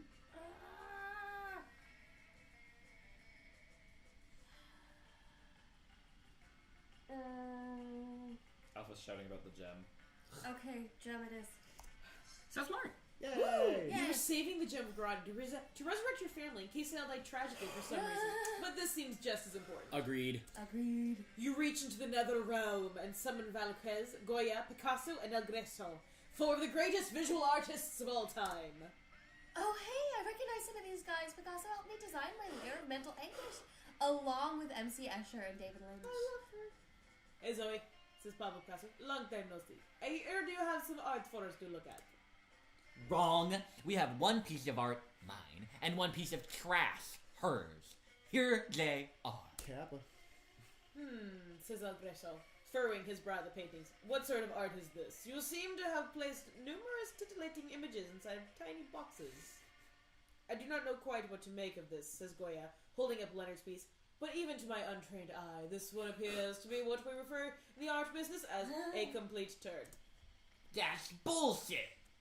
I don't know quite what I'm looking at either, says Picasso. But I like how you put everything in little squares. I have a thing about shapes. Personally, says Velázquez, I find Zoe's piece pleasantly reminiscent of Frank Miller's The Dark Knight Returns, mediated by hints of magical girl manga and The Unbeatable Squirrel Girl, all of which also influenced my own work. So, as you can clearly see, my famous painting, Lamenias. Fuck! Leonard tries to tweet angrily about how these 4 dead artists are part of the liberal establishment, but it doesn't work because they don't have Twitter. Only Instagram. You gain +2 creativity and +1 smarts and hang out with famous dead painters. Yo, let's go. Somebody. Once told me.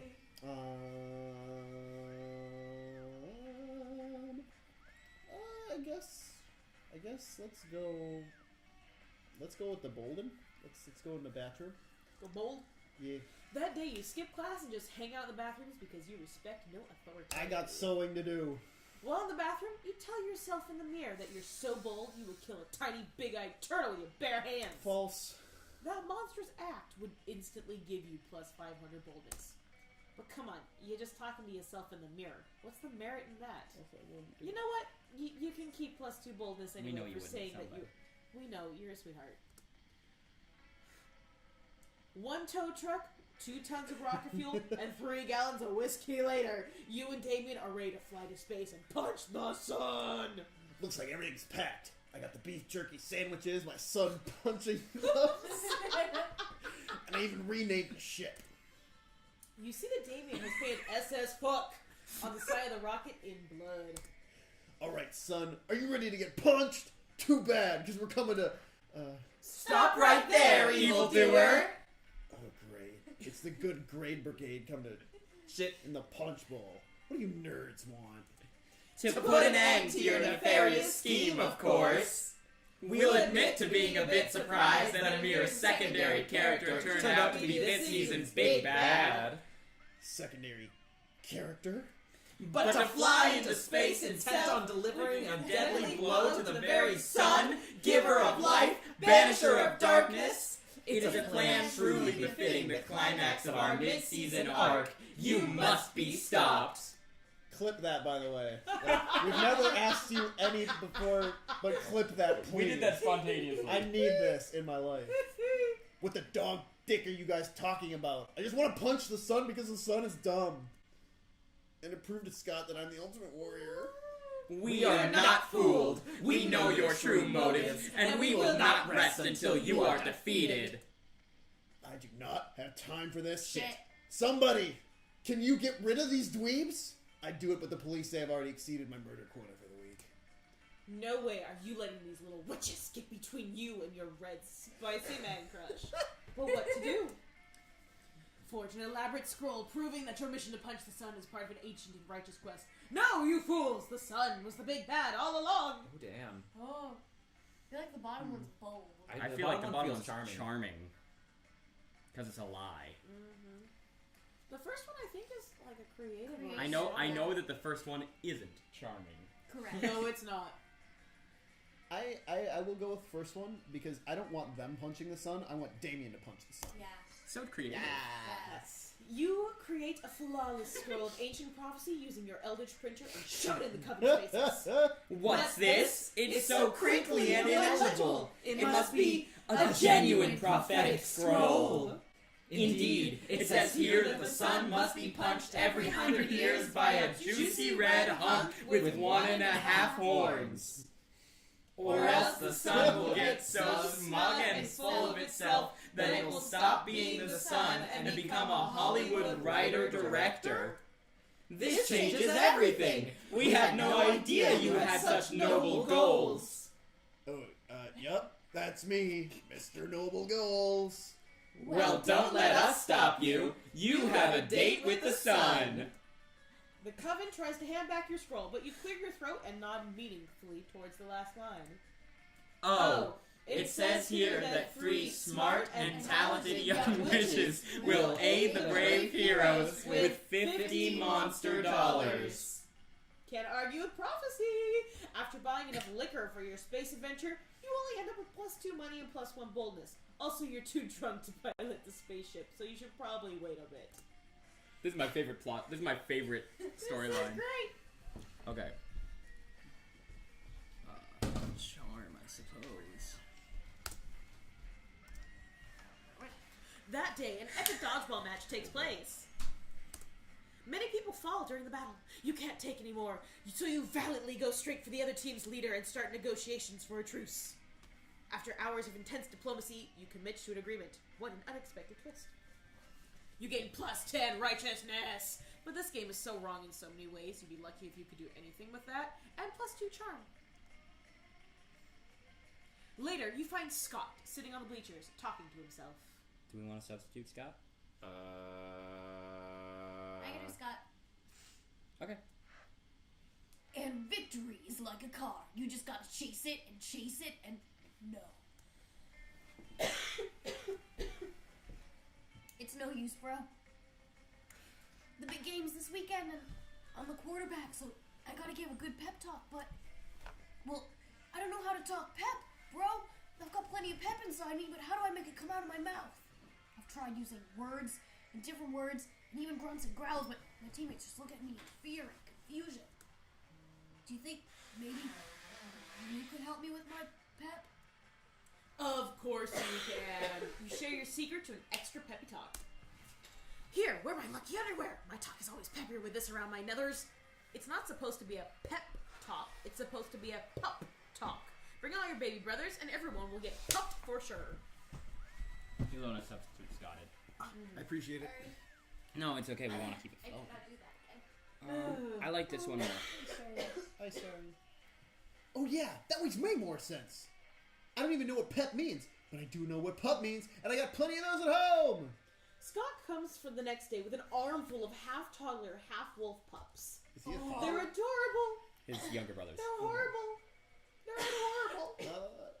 The rest of Scott's team doesn't know whether to flee in terror or snuggle up with the little guys. That's a mood. Oh, look how well everybody's getting along. They all love each other. This is going way better than expected since I forgot to feed the little guys before I brought them over here. Strange, the wolf pups don't seem hungry at all. Also, the other team mysteriously fails to show up to the game. Win-win! You gain +2 charm and +1 creativity. Yeah. Ayana.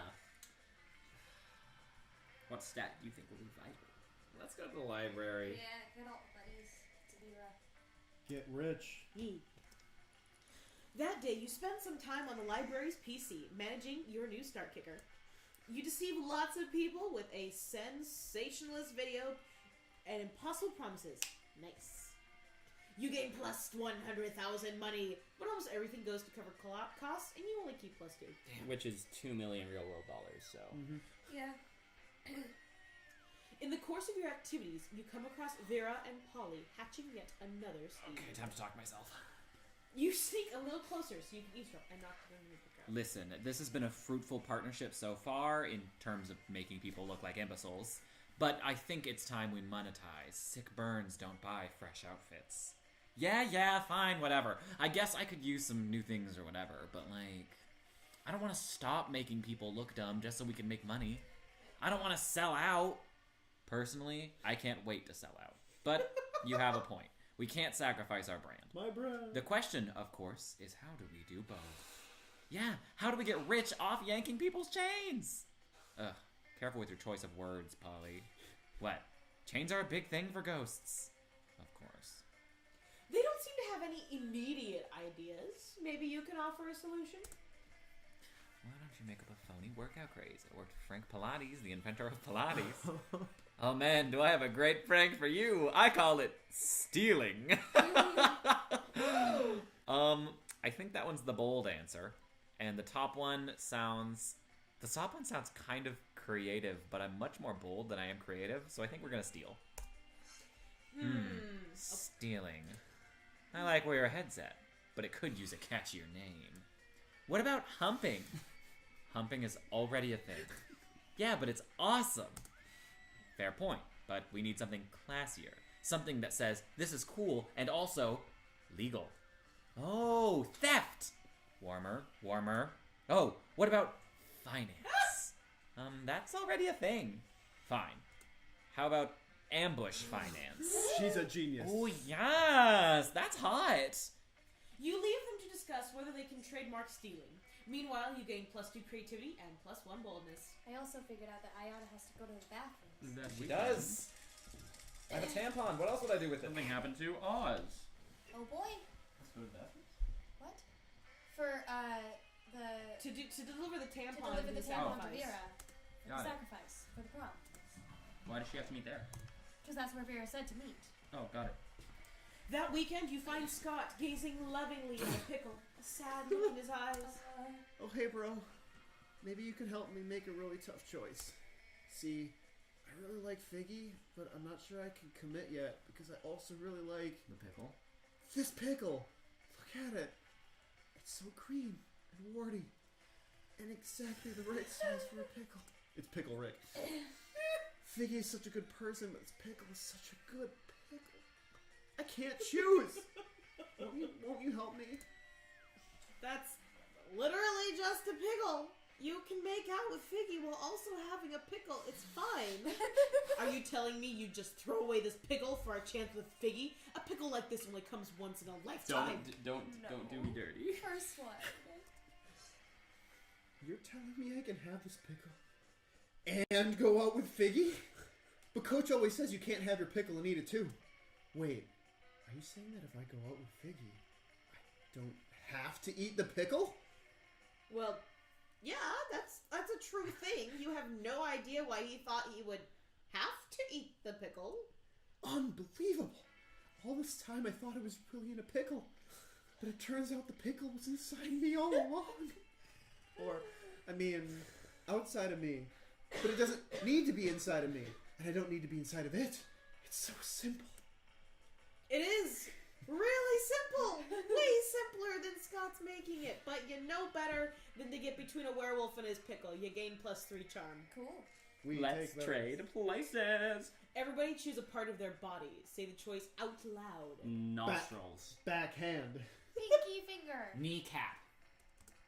Player order is decided based on how plausible it would be that 50 years from now, thanks to incredible tech and scientific progress, couples interchange that part of their bodies as a romantic gesture. Pinky, probably? Pinky finger. Pinky, yeah. Backhand sounds like domestic abuse. Yes, Yeah. it Yes. does. Okay, so we've got a backhand, we've got a pinky, Pinky finger, we've got a finger. kneecap, and we've got what else? Nostrils. Nostril. Nostril. Pinkies. Between nostrils and kneecaps. I think kneecaps are significantly more romantic than nostrils. Yeah, because then it's like taking. Yeah. It's part of like kneel down to propose, so you hand them your knee. Sensory stimulus. This is like the majority of how we taste is also coming Look, from our as a body. man who owns 2 nostrils and has no sense of smell, that's Imagine bullshit. how romantic it would be if someone else let you smell. With their nostrils, that's not how it works. I already have nostrils and they don't do shit. Your nostrils don't. So what? So all that's happening is in this incredibly romantic gesture, I'm stealing my romantic partner's sense they're of smell. sacrificing their smell for you. Bullshit! I'll take somebody's knees. I mean, you can do that regardless. Like, it's I'll let the mediators decide this one. I'd say knees over nostrils. I would do knees over nostrils. And then yours was backhand, Yeah. which is Yeah. domestic I'm abuse. taking last. Weekend 3 morning. Leave the bathroom open for this guy. I mean, you Absolutely. don't have to, but I would Yeah. prefer We it. do. We very much do. gonna Let's. We're co-op gamers. Yeah. Let's go to the auditorium. Just Yee. because I really like those costumes. Right? That day, while rehearsing for the class play, you do a terrific job at acting. You act so hard, some of your classmates in the audience throw roses at you. 7 roses, to be exact. Damn. Roses aren't a valid currency or stat in this game. Anyway, you check your converter app to see if this could translate into something a bit more useful. Seems 7 roses equals 2 creativity. Sweet! Plus 2 creativity. To be or not to be, high as balls. Not even a question. I'm already there. To tree or not to tree? Wait, I can ask questions. I can't ask questions. I'm a tree. Okay, guys, I'm really digging the Shakespeare fanfic you're doing here. Now all you need to do is kiss. Kiss who? Just point the way. I'll kiss whoever. How about death? I tried it. It was okay. That's actually how I died. Oh, you No. told me, Zoe. I was being metaphorical. I meant that you should join me and feel the gentle caress of the dark side. Whoa, this play just got spicy. I mean, I'm playing a cult member, so I'm 100% on board with this. And trees provide shade. Perhaps I'm already on the dark side. And I'm a plague doctor, so like, doctors are good, but plague is bad. I don't know what to choose. There's at least a 50% chance Polly will choose to go with the dark side. That chance, like Polly, is unacceptably high. Put a stop to this madness. Not everything is about good and evil, guys. The real quest has always been to find a shirt for poor, topless Dimitri. I respect this. I tell you what I want, what I really, really want. So tell me what you want, what you really, really want. I wanna really, really want it. Copyright bang. I feel like the top one, Zoe would never want to put a shirt on a shirtless man, so bottom. Not so fun. Oh! Yeah, what do you want? You don't know what you want. You were just trying to sing a Spice Girls song, but now you're having an existential crisis. You don't know what you want? Not even simple things like pizza and belly scratches? Dang, Oz, that's a pretty shocking lack of self-knowledge. For real, you couldn't just say butts? Everybody wants butts. What's wrong with you? You don't know what's wrong with you. You're lost. Directionless. Perhaps you should join. The dark side? No. Sorry, but the dark side isn't some yoga retreat for people trying to find themselves. This is just like when people used to join my cult because they lacked a sense of purpose. It's like, get a life, you know? That's a livest, Zoe. But I'll let it slide because I'm more disappointed with Oz. Does anyone want to give me pizza and belly scratches? Anyone? You all clearly have a lot to work out here. I'll come back later. Dimitri disappears in a cloud of purple smoke, leaving you to get judged by your friends. You forget the first rule of acting. Always know your motivation. You lose -2 smarts and -1 boldness. But if you lose Negatives, then you gain. Yes. Let's go to the bathroom. Woo! That day you skip class and just hang out in the bathrooms because you respect no authority. On the way there, you run into Mamimi, the Oni girl. She offers you some of her weird Japanese energy drink. You take a sip. It tastes crazy as hell. You need to check the contents of this shit. Guarana seed extract, benzoic acid, 50 milligrams of caffeine, and 100 milligrams of boldness. Well, wasn't that bad at all. You gain +2 boldness. Thank Mamimi and proceed to the bathrooms. On a close inspection, you see blood pooling on the floor. And Vera standing over it, smiling broadly, holding the carcass of a skinned goat. Hey, thanks for coming. The fun's just getting started. I know we only need the goat's tongue, but like, if you're gonna take the tongue from a goat, might as well take the skin too and make yourself a pair of sweet boots. Ooh. Yeah. Not that I know how to sew or would take the time even if I did, but Miranda has some mer slaves I can borrow. It's a pretty nice tongue, right? Not too fat, not too thin, the right kind of purple. I think I'll be the most beautiful, regal, feared prom queen to ever grace spooky high school in no time at all. It's not a bad plan, except that spiders need to relieve themselves too. And at that moment, the principal giant spider walks in to use the toilet. Oh, hey! Good afternoon, Principal Giant Spider. I'm just holding this skinned goat on school property because Because it's for Animal Abuse 3! We're getting a head start on our homework. Because this goat is a spy for a rival institution was sent here to blow up the school. Second one feels creative, first one feels smart. Yeah. the second one also feels charming. The first one still feels smart. My smart is better than that Yeah. one. Smart? Yep. Smart. So smart! Yay! Principal Giant Spider nods appreciatively. It's always nice to see our students taking initiative about learning things. I'm very proud of the school. No, it's a spider. Whoa. I'm very proud of the school's successful and well-organized extracurriculars and the healthy social life of my students. But it does seem like people get a little hung up on certain school events. Seriously, promise one night. One night. A proper education lasts a lifetime. Sounds fake. Yep, that's why we're so glad to be doing this right now, because it has nothing to do with prom, just good old-fashioned learning. Alright, old students, carry on with your learning. Prom. One night. Honestly, I'm not even going to try to be prom queen. Principal Giant Spider exits, leaving you and Vera to pocket the necessary goat tongue. I'm not trying to be prom queen. I will be prom queen. 2 down, goddess earrings to go. Maybe Principal Giant Spider has a point about focusing on schoolwork, but fuck it, prom's awesome. You gain +2 fun and +1 creativity. Where the fuck am I gonna find a goddess's earrings? Gonna go. Maybe we have to go talk to the cousin? Maybe I have to buy them again. Maybe you have to buy them. I'll take a bullet for you and check. If you want.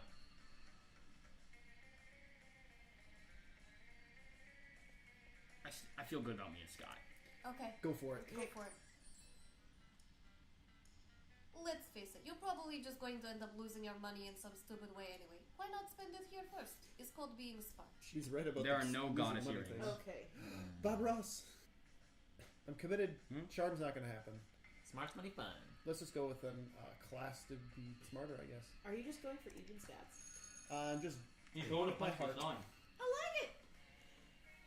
That day, the teacher is just tired of teaching. That's a mood.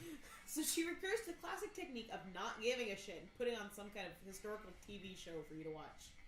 What you don't expect is that it's super effective. God bless the golden era of television. The TV show is compelling, thanks to the ridiculous amount of nudity and bloodshed. But at the same time, you actually learn a lot about history. You get plus 2 smarts. Yay! You see Calculaster fawning over one of his succulents. Oh, hello there, friend. Somebody. I am just enjoying the premise of my current assignment. You see, I have been tasked with caring for this succulent, tiny shrubloop in order to learn about what is life for biological organisms. My grade will be determined based upon whether or not I am able to give him the fullest life. Something I always want for my little plant friends. Tell me, somebody, as a fellow organic life form, how would you define the ultimate life experience? Getting pieced back together. Well, what makes you... Well, what makes you feel most alive is trying to guess what qualities your classmates will be most attracted to, but universally. You can only truly appreciate life once you feel the grips of mortality clutching at your throat. Let's give this plant a near-death experience. The ultimate life experience is bringing forth new life. Let's get this plant pregnant. Top one's definitely bold. And the possibilities, the second one's charm. Yeah. Creativity or charm. So I guess we'll go with top, because who gives an F about Calculaster? So You bold. send out a few texts learning the true near-death experience. Is it too epic? Bring in Damien. I've just gotten a hot tip that the species of succulent has juices that go for an inordinately high price in the black market. So I'm afraid I'll be taking it now. No, not tiny shrubloop. I need him to complete my project and also complete my happiness. Oh, you can see the poor little succulent almost shaking with fear and heroically snatch it from Vera's clutches. What? How dare you? Hey guys, want to see this new flamethrower I just got? No time to wait for an answer! A ring of fire leaps up all around you and Tiny, whom you cradle even closer to your chest. Sup, ghouls and ghoulettes? I heard something about a dope new hallucinogen strain that's pre-market? She spies Tiny Shrubloop in your arms and reaches for him, trying to tear him to bits for the purpose of her treasured drug high. Not on your watch, motherfuckers! You kick Vera in the face, and you do a double somersault over the fire and through Polly. Everyone is disoriented and leaves. Somebody, you did it. You protected tiny shrubloop from all those random threats that converged so randomly. Truly, I can see in his tiny leaves how alive he feels, having been so close to death. I will surely be rewarded both in good grades and in affection. Aww. There seems to be no reason to correct his assumption that plants have feelings, and fuck it, maybe they do. Instead, you take +2 charm and +1 fun. Let's trade places. I'm gonna choose a TV show. Say it out loud. Game of Thrones. Friends? Pawn Stars? Naruto. Sasuke? How cool it would be if they decided to make a new version that includes a cartoon version of Yogi Bear. As a reoccurring what? Naruto is the one that is inherently the coolest. So would its cool factor be changed much by Yeah. Yogi Bear appearing? I vote random. Yeah, me too. I think that's Yeah. a random. That one's tough.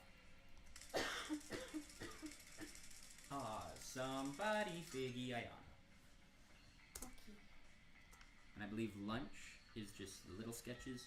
And in the evening we see about the prom queen and the sun puncher. Yay. I still have to get goddess So earrings. Right? I feel like I think you'll get them at the last event. Is my best Okay. guess. Maybe the middle Maybe table the will Slayer? have- That's the Slayer. No. That's the Slayer. I don't think the Yeah. Slayer would have goddess earrings. She'd have death. But also, what the fuck is the Slayer doing here? You sit down with Stand Zoe and Calculester. Zoe seems to have brought some fresh sanity today. That is, she has a screaming man strapped to the table and is currently siphoning his sanity out through his eye sockets. Friend Zoe, I am afraid I must take issue with your current practice. What? Eating? Eating in a manner which causes a human to repeatedly scream, "Kill me!" while voiding his bowels and bladder. It does not seem nice. Look, I was born this way, okay? Well, not so much born as ripped from the fabric of reality itself and animated with equal parts raw malice and the concept of despair, but still don't judge me. I do not possess the necessary firmware to judge you, Zoe. I do, however, wish that you would find another way to attain sustenance. You can't stand to see these two at odds. Maybe you could convince Zoe to change her ways, or convince Calculester that they don't need changing. Zoe, why don't you eat this vegan brownie I brought instead? It's probably way tastier than that guy's sanity. Oh, come on, Calculester. Sanity isn't even one of the top 5 worst things Zoe could be devouring from this dude. Status: skeptical. Please list 5 things worse to devour from this man than his sanity. Oh, that's easy. Deep-seated insecurities is one, poop is another, the crippling fear of death present in all mortals, pee, and worst of all, opinions. Are his opinions really that bad? Well, he's a prominent user on Reddit. Understood. Analysis complete. Sanity is an acceptable food substitute compared to several things that are worse. Nice! It's like I always say, when life gives you lemons, compare those lemons to the all-consuming void. The void is way worse than a couple of lemons. You couldn't agree more. Mostly because you're interested in smooching Zoe, but still. Somebody. Yes. Commit. Punch the sun. You find Damien and Vera contemplating a huge slab of unidentifiable prime meat. Alright, Damien. I know we had our share of disagreements during this convoluted poaching expedition, Like when you told me not to bring all my knives? but I trust we can now put our differences behind us and enjoy the fruits of our labors. You mean the meats of our labors? Yes. Together we will enjoy this raw, bloody cut of meat as a symbol of our... Wait, raw and bloody? You mean you're not even gonna try using fire on it? Of course I used fire. I specifically instructed the chef to prepare this meat while glancing briefly at a lit stove. Did the fire ever, touch the meat? What would be the point of that? A cut this fine can only be eaten ultra rare. Like, Hell. it can? You wait here while I get my culinary flamethrower. Damien, please, let's be reasonable about this. What is reasonable? If we can't come to an agreement, let's appeal to an arbitrary third party. Somebody will surely make the intelligent choice for us, isn't that right? All according to Keikaku. My word, the steak is too cooked already. Rub some ice on it and douse it in blood, quick. The only correct way to enjoy a steak is after its charred remains have been retrieved from a burning building. That's what I like to hear. That and the sound of screaming people fleeing from a burning building. But roasting totally destroys the flavor of... Done talking, fire time now. As you flee screaming from the burning building, you find Damien right beside you. He takes your hand and smiles. Time to punch the sun. It almost makes the 3rd-degree burns and massive property damage worth it. They were before. You're eating your lunch, minding your own business, when someone under your table pokes your business. My business. Psst. Hey, how would you like to turn against your friends in exchange for forbidden knowledge? Betraying your friends sounds bad, but forbidden knowledge sounds dope. You listen to her pitch. Basically, I just need you to tell me Damien and Liam's hidden weaknesses for, totally innocent reasons. And in exchange, I'll teach you one of my secret Slayer techniques. What's that, you say? You'll totally do it and I can trust what you say 100%? Great. Which technique do you want to learn? How to be the protagonist of any scene. How to punch a dude so hard his head explodes. Yes. You tell the Slayer that Liam's weakness is tense silence, and Damien's weakness is back rubs. Really? But that's so simple. I'll bury them in pregnant pauses and manual tension release, respectively. Oh, you want to know my secret technique? There's nothing easier. Just punch someone, right? But instead of punching them hard, punch them really, really hard. You've punched hard, and you've even punched really hard. But really, really hard? That's revolutionary.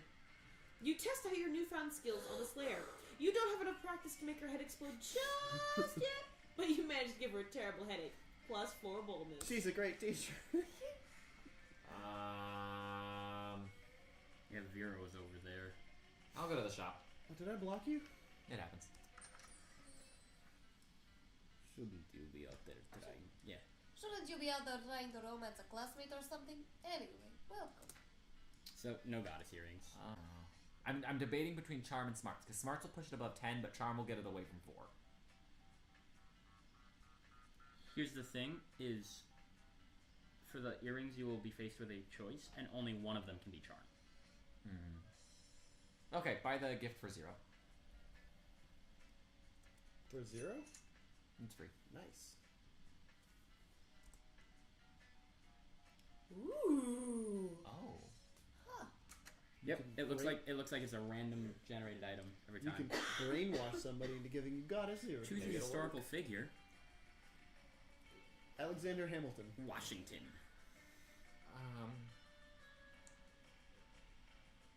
Pocahontas. Eee.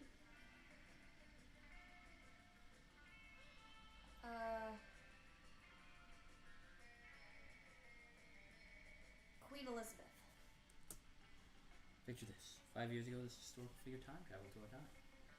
And now they live in the present. Player orders decided based on how likely you would buy a gossip magazine that contains hot info on how the historical figure is now in a relationship with DiCaprio. Queen Elizabeth. Yes. Sure. There's already the obsession with the royals. Yes. Hamilton, Washington, and Pocahontas. Pocahontas. Pocahontas would be awesome. Pocahontas. I'm not picky. I'm figgy. I want you guys to get your things. I'm in this for you. Co-op. I don't know. Which stack you?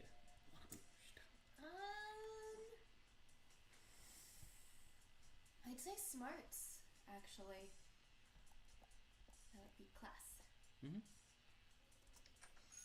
That day, you are astonished by some new stuff you learned in class. You thought high school was all about doing stupid shit with your friends and trying to find true love. Who would have thought that class could actually be useful? What a nice surprise. You gain +1 valuable lesson. Good luck trying to use that within the game. And +2 smarts. But class and learning are the least of your worries. You and Scott are locked in an epic Pokemon duel against Damien and Zoe. My time has come. My Jared Grigley uses murder on your Gregory Phillips. It's super effective. Oh yeah? Well, Martha Phillips uses Gregory's life insurance policy. She's gonna gain so much plus money. Not if Alicia Stevens has anything to say about it. Oh no! Martha is weak against auditor-type Pokemans. You're about to counter Sue with your Wayne Dworkin, Esquire. But that's when Leonard decides to do what he does best and bust in and ruin your fun. Go away, Leonard. Miss Ferratu! Damien, Zoe, Scott, and Oz are playing Pokemans in class. And their team composition is utter garbage. It's like, have they even heard of IVs? Intravenous feeding is key to maximizing Pokemon efficiency. And let's not forget that Scott was actually trying to breed Gregory Phillips with Martha Williams. That's the worst stat pairing I've ever seen. And I've seen someone try to breed a Tyler Briggs with another Tyler Briggs. Kappa. Hey! Greg and Martha got married because they love each other. And we're not trying to max out our stats. It's just a friendly game. Yeah, we're just having some Fucking fun. What's so hard to understand about that? Love, friendship, fun. That's not what video games are about. Video games are about domination. Isn't that right, Miss Ferratu?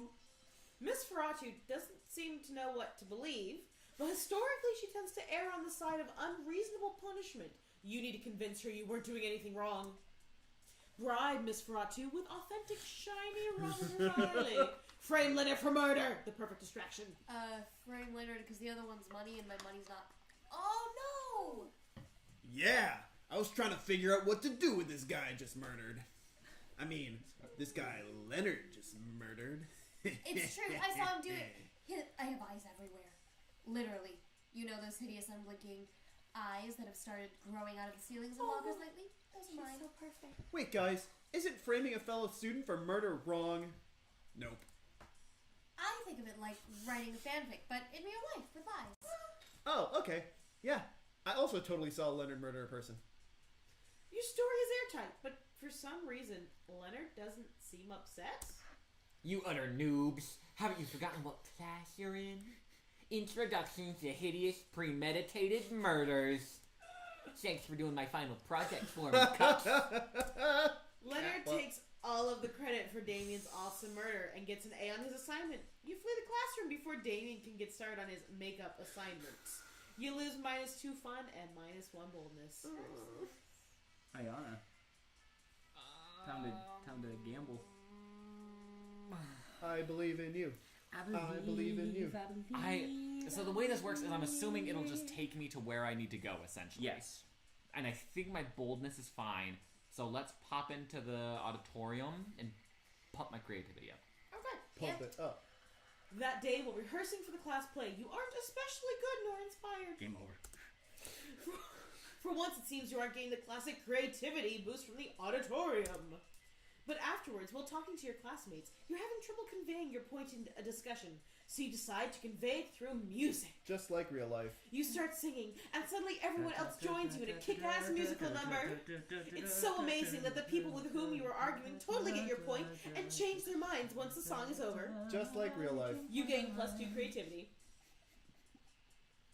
You're minding your own business when Vera grabs you by the collar and yanks you into a huddle with her and Polly.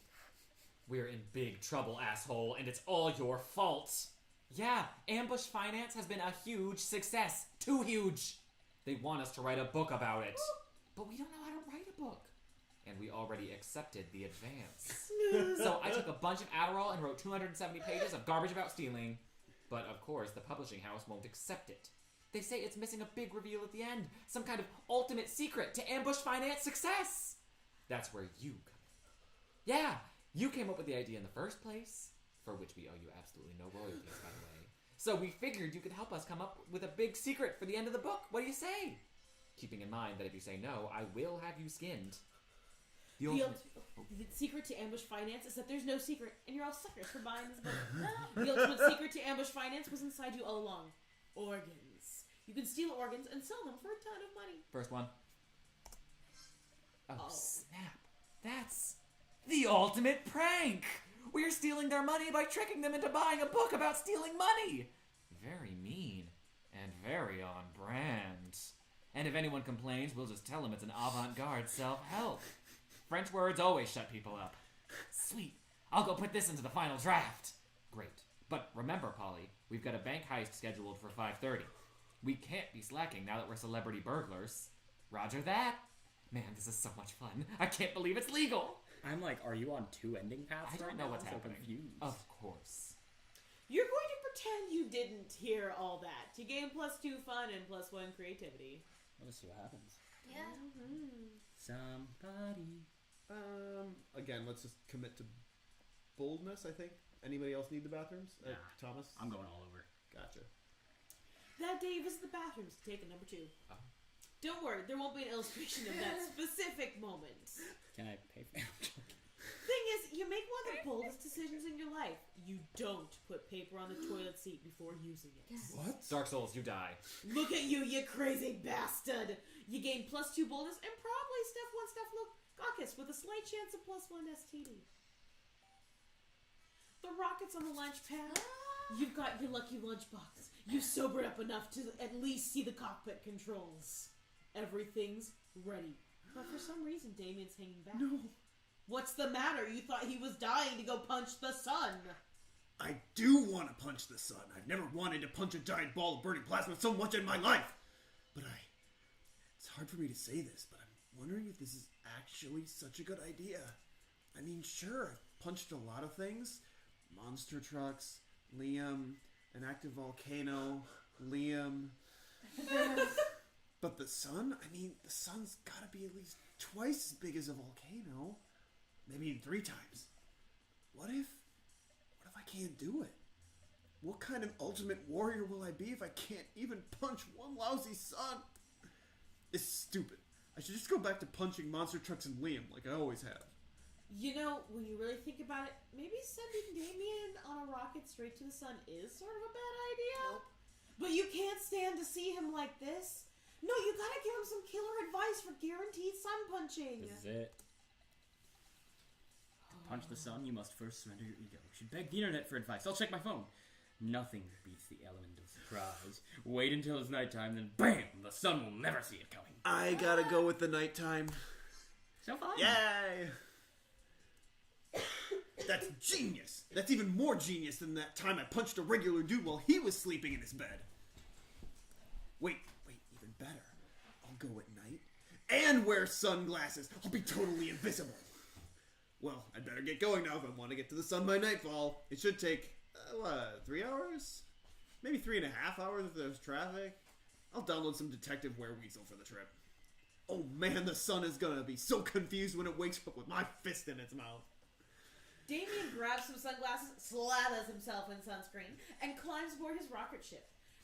Rocket? Rocker ship. Sure. There goes a very brave, very stupid man. For your role in this, you gain +2 charm and +1 boldness. Alright.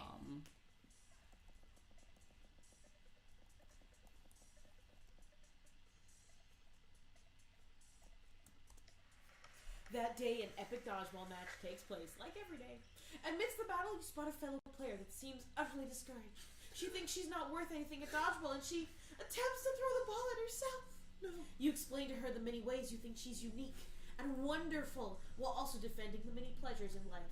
With your help, she's capable of finding reasons to keep playing and gains a sense of self-worth. You gain +1 BFF. Sadly, she's not part of this game, so that beautiful friendship will take place off-screen, and +2 charm. Afterward, Scott catches up with you, panting excitedly. Bro, hey, I was just looking for you. I can't stop thinking about you. This is sounding good. So I thought, maybe tonight, if you weren't doing anything, I'm gonna get Yes. freaked out by another pickle. Yes. we could maybe go somewhere private, use our bodies to Yes. Yes. work out. Ow! Okay. You may be a little disappointed, but you can still salvage this. You suggest the most romantic workout you know. French squats, naked basketball. Naked basketball? You just picked two of my favorite words together into one word. Let's do it! Let's play basketball the way the Founding Fathers intended. You're not sure the Founding Fathers had any opinion on being naked during basketball, but now's not the time for historical objections. You play a very, very intimate game of one-on-one. The other students are too impressed by your beautiful bodies to object. A talent scout from the Naked Basketball Association happens to be there.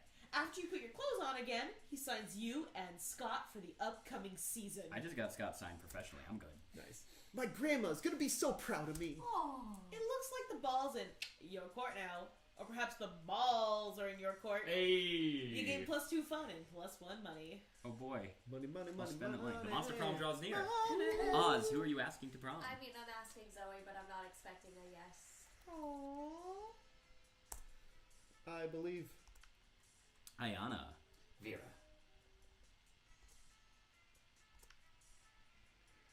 Let's go punch the sun together.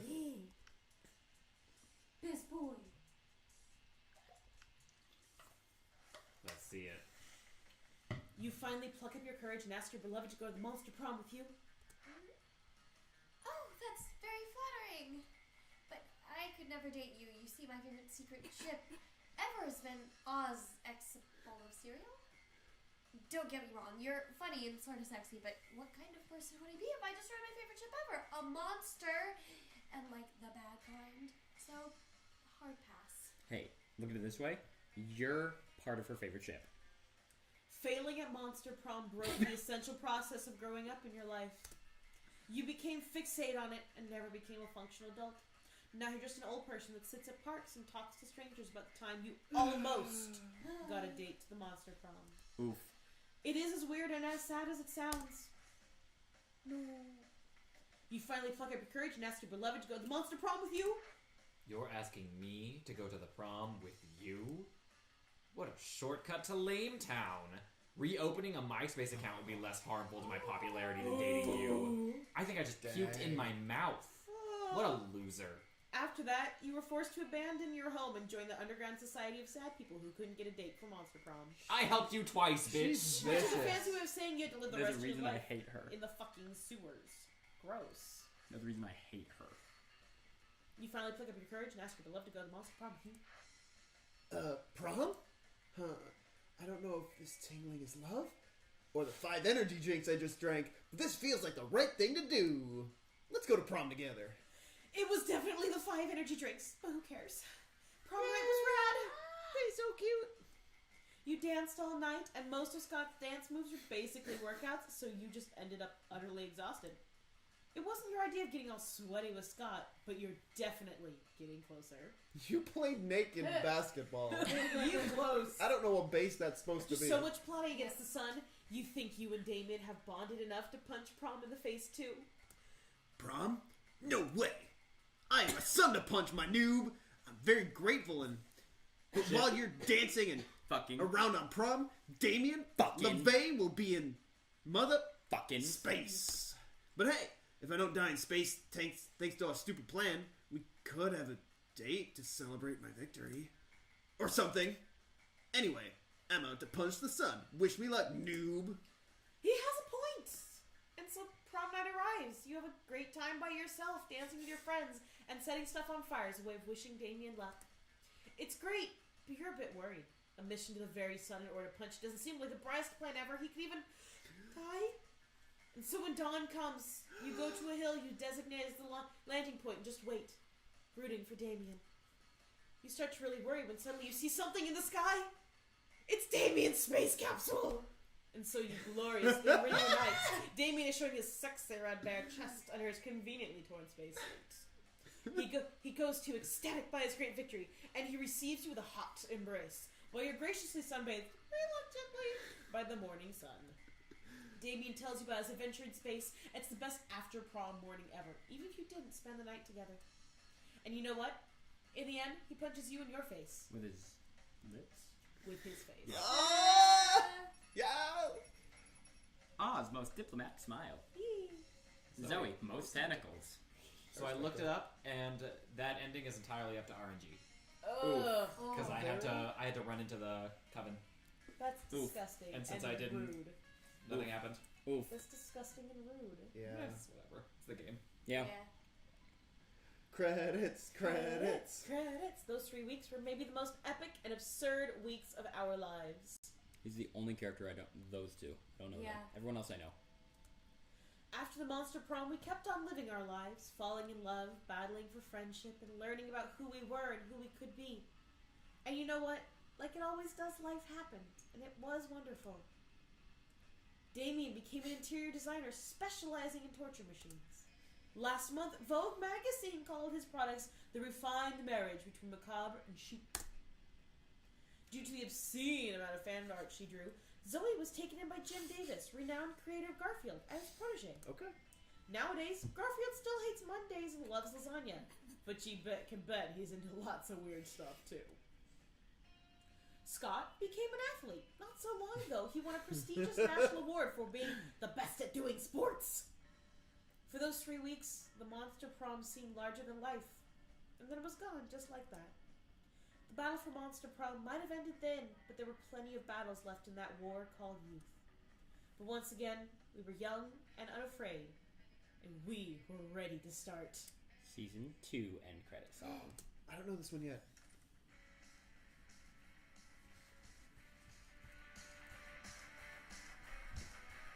Is it all season 2 new artwork too? It's me and Shaki. A good bit of it.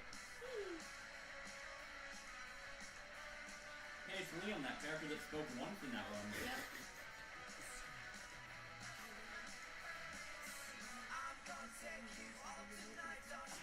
I like it. I'm down with this. One day I'll romance that motherfucking shopkeeper. Oh yeah. It's possible? Yep. You have to unlock at least one secret ending with every character though. And I'm currently missing the secret ending with Vera and Scott. I have one with every other character. Which is why I was gunning so hard for Vera. and why I was gunning for Scott. I'm sure that's Is the coven ever an option? Yes. I have to find a way to go for that. That one's very RNG. Mm-hmm. Yeah. because you probably have to see them, A obviously. lot. Gotta see them more than once, in fact. Want to help save the world a couple times, maybe? Just a few times? Not every side character, for the most part, has a secret option, with, like, one or two exceptions. Like, he doesn't, Slayer? Dimitri, yeah, Slayer doesn't, Dimitri doesn't, Dimitri's like fan service as a character. Kappa doesn't. Good, no kappa. Epic voice guy. Yeah, no, for the like, Does she? I don't know yet. She does. Me too. Who doesn't want to go on a date with a ripped pony? She's basically Omara. Yeah. Yes. Mm-hmm.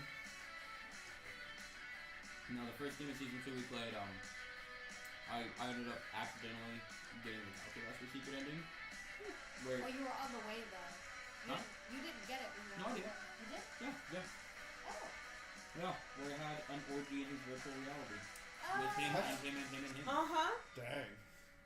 I was thinking of the calculus for secret ending that we almost got, which was him and the other robot kind rising up to destroy all humanity. No, that was hinted at. It wasn't like really a ending, was it? It might be another like RNG based kind Maybe. of thing. Just kind of sucks how much RNG is. Yeah. But again, it's encouraging replay value. 'Cause the dialogue is just so goddamn well written. Yeah. There's the original Zoe ending. There's all 3 of Damien's secret endings. That's right. Nice.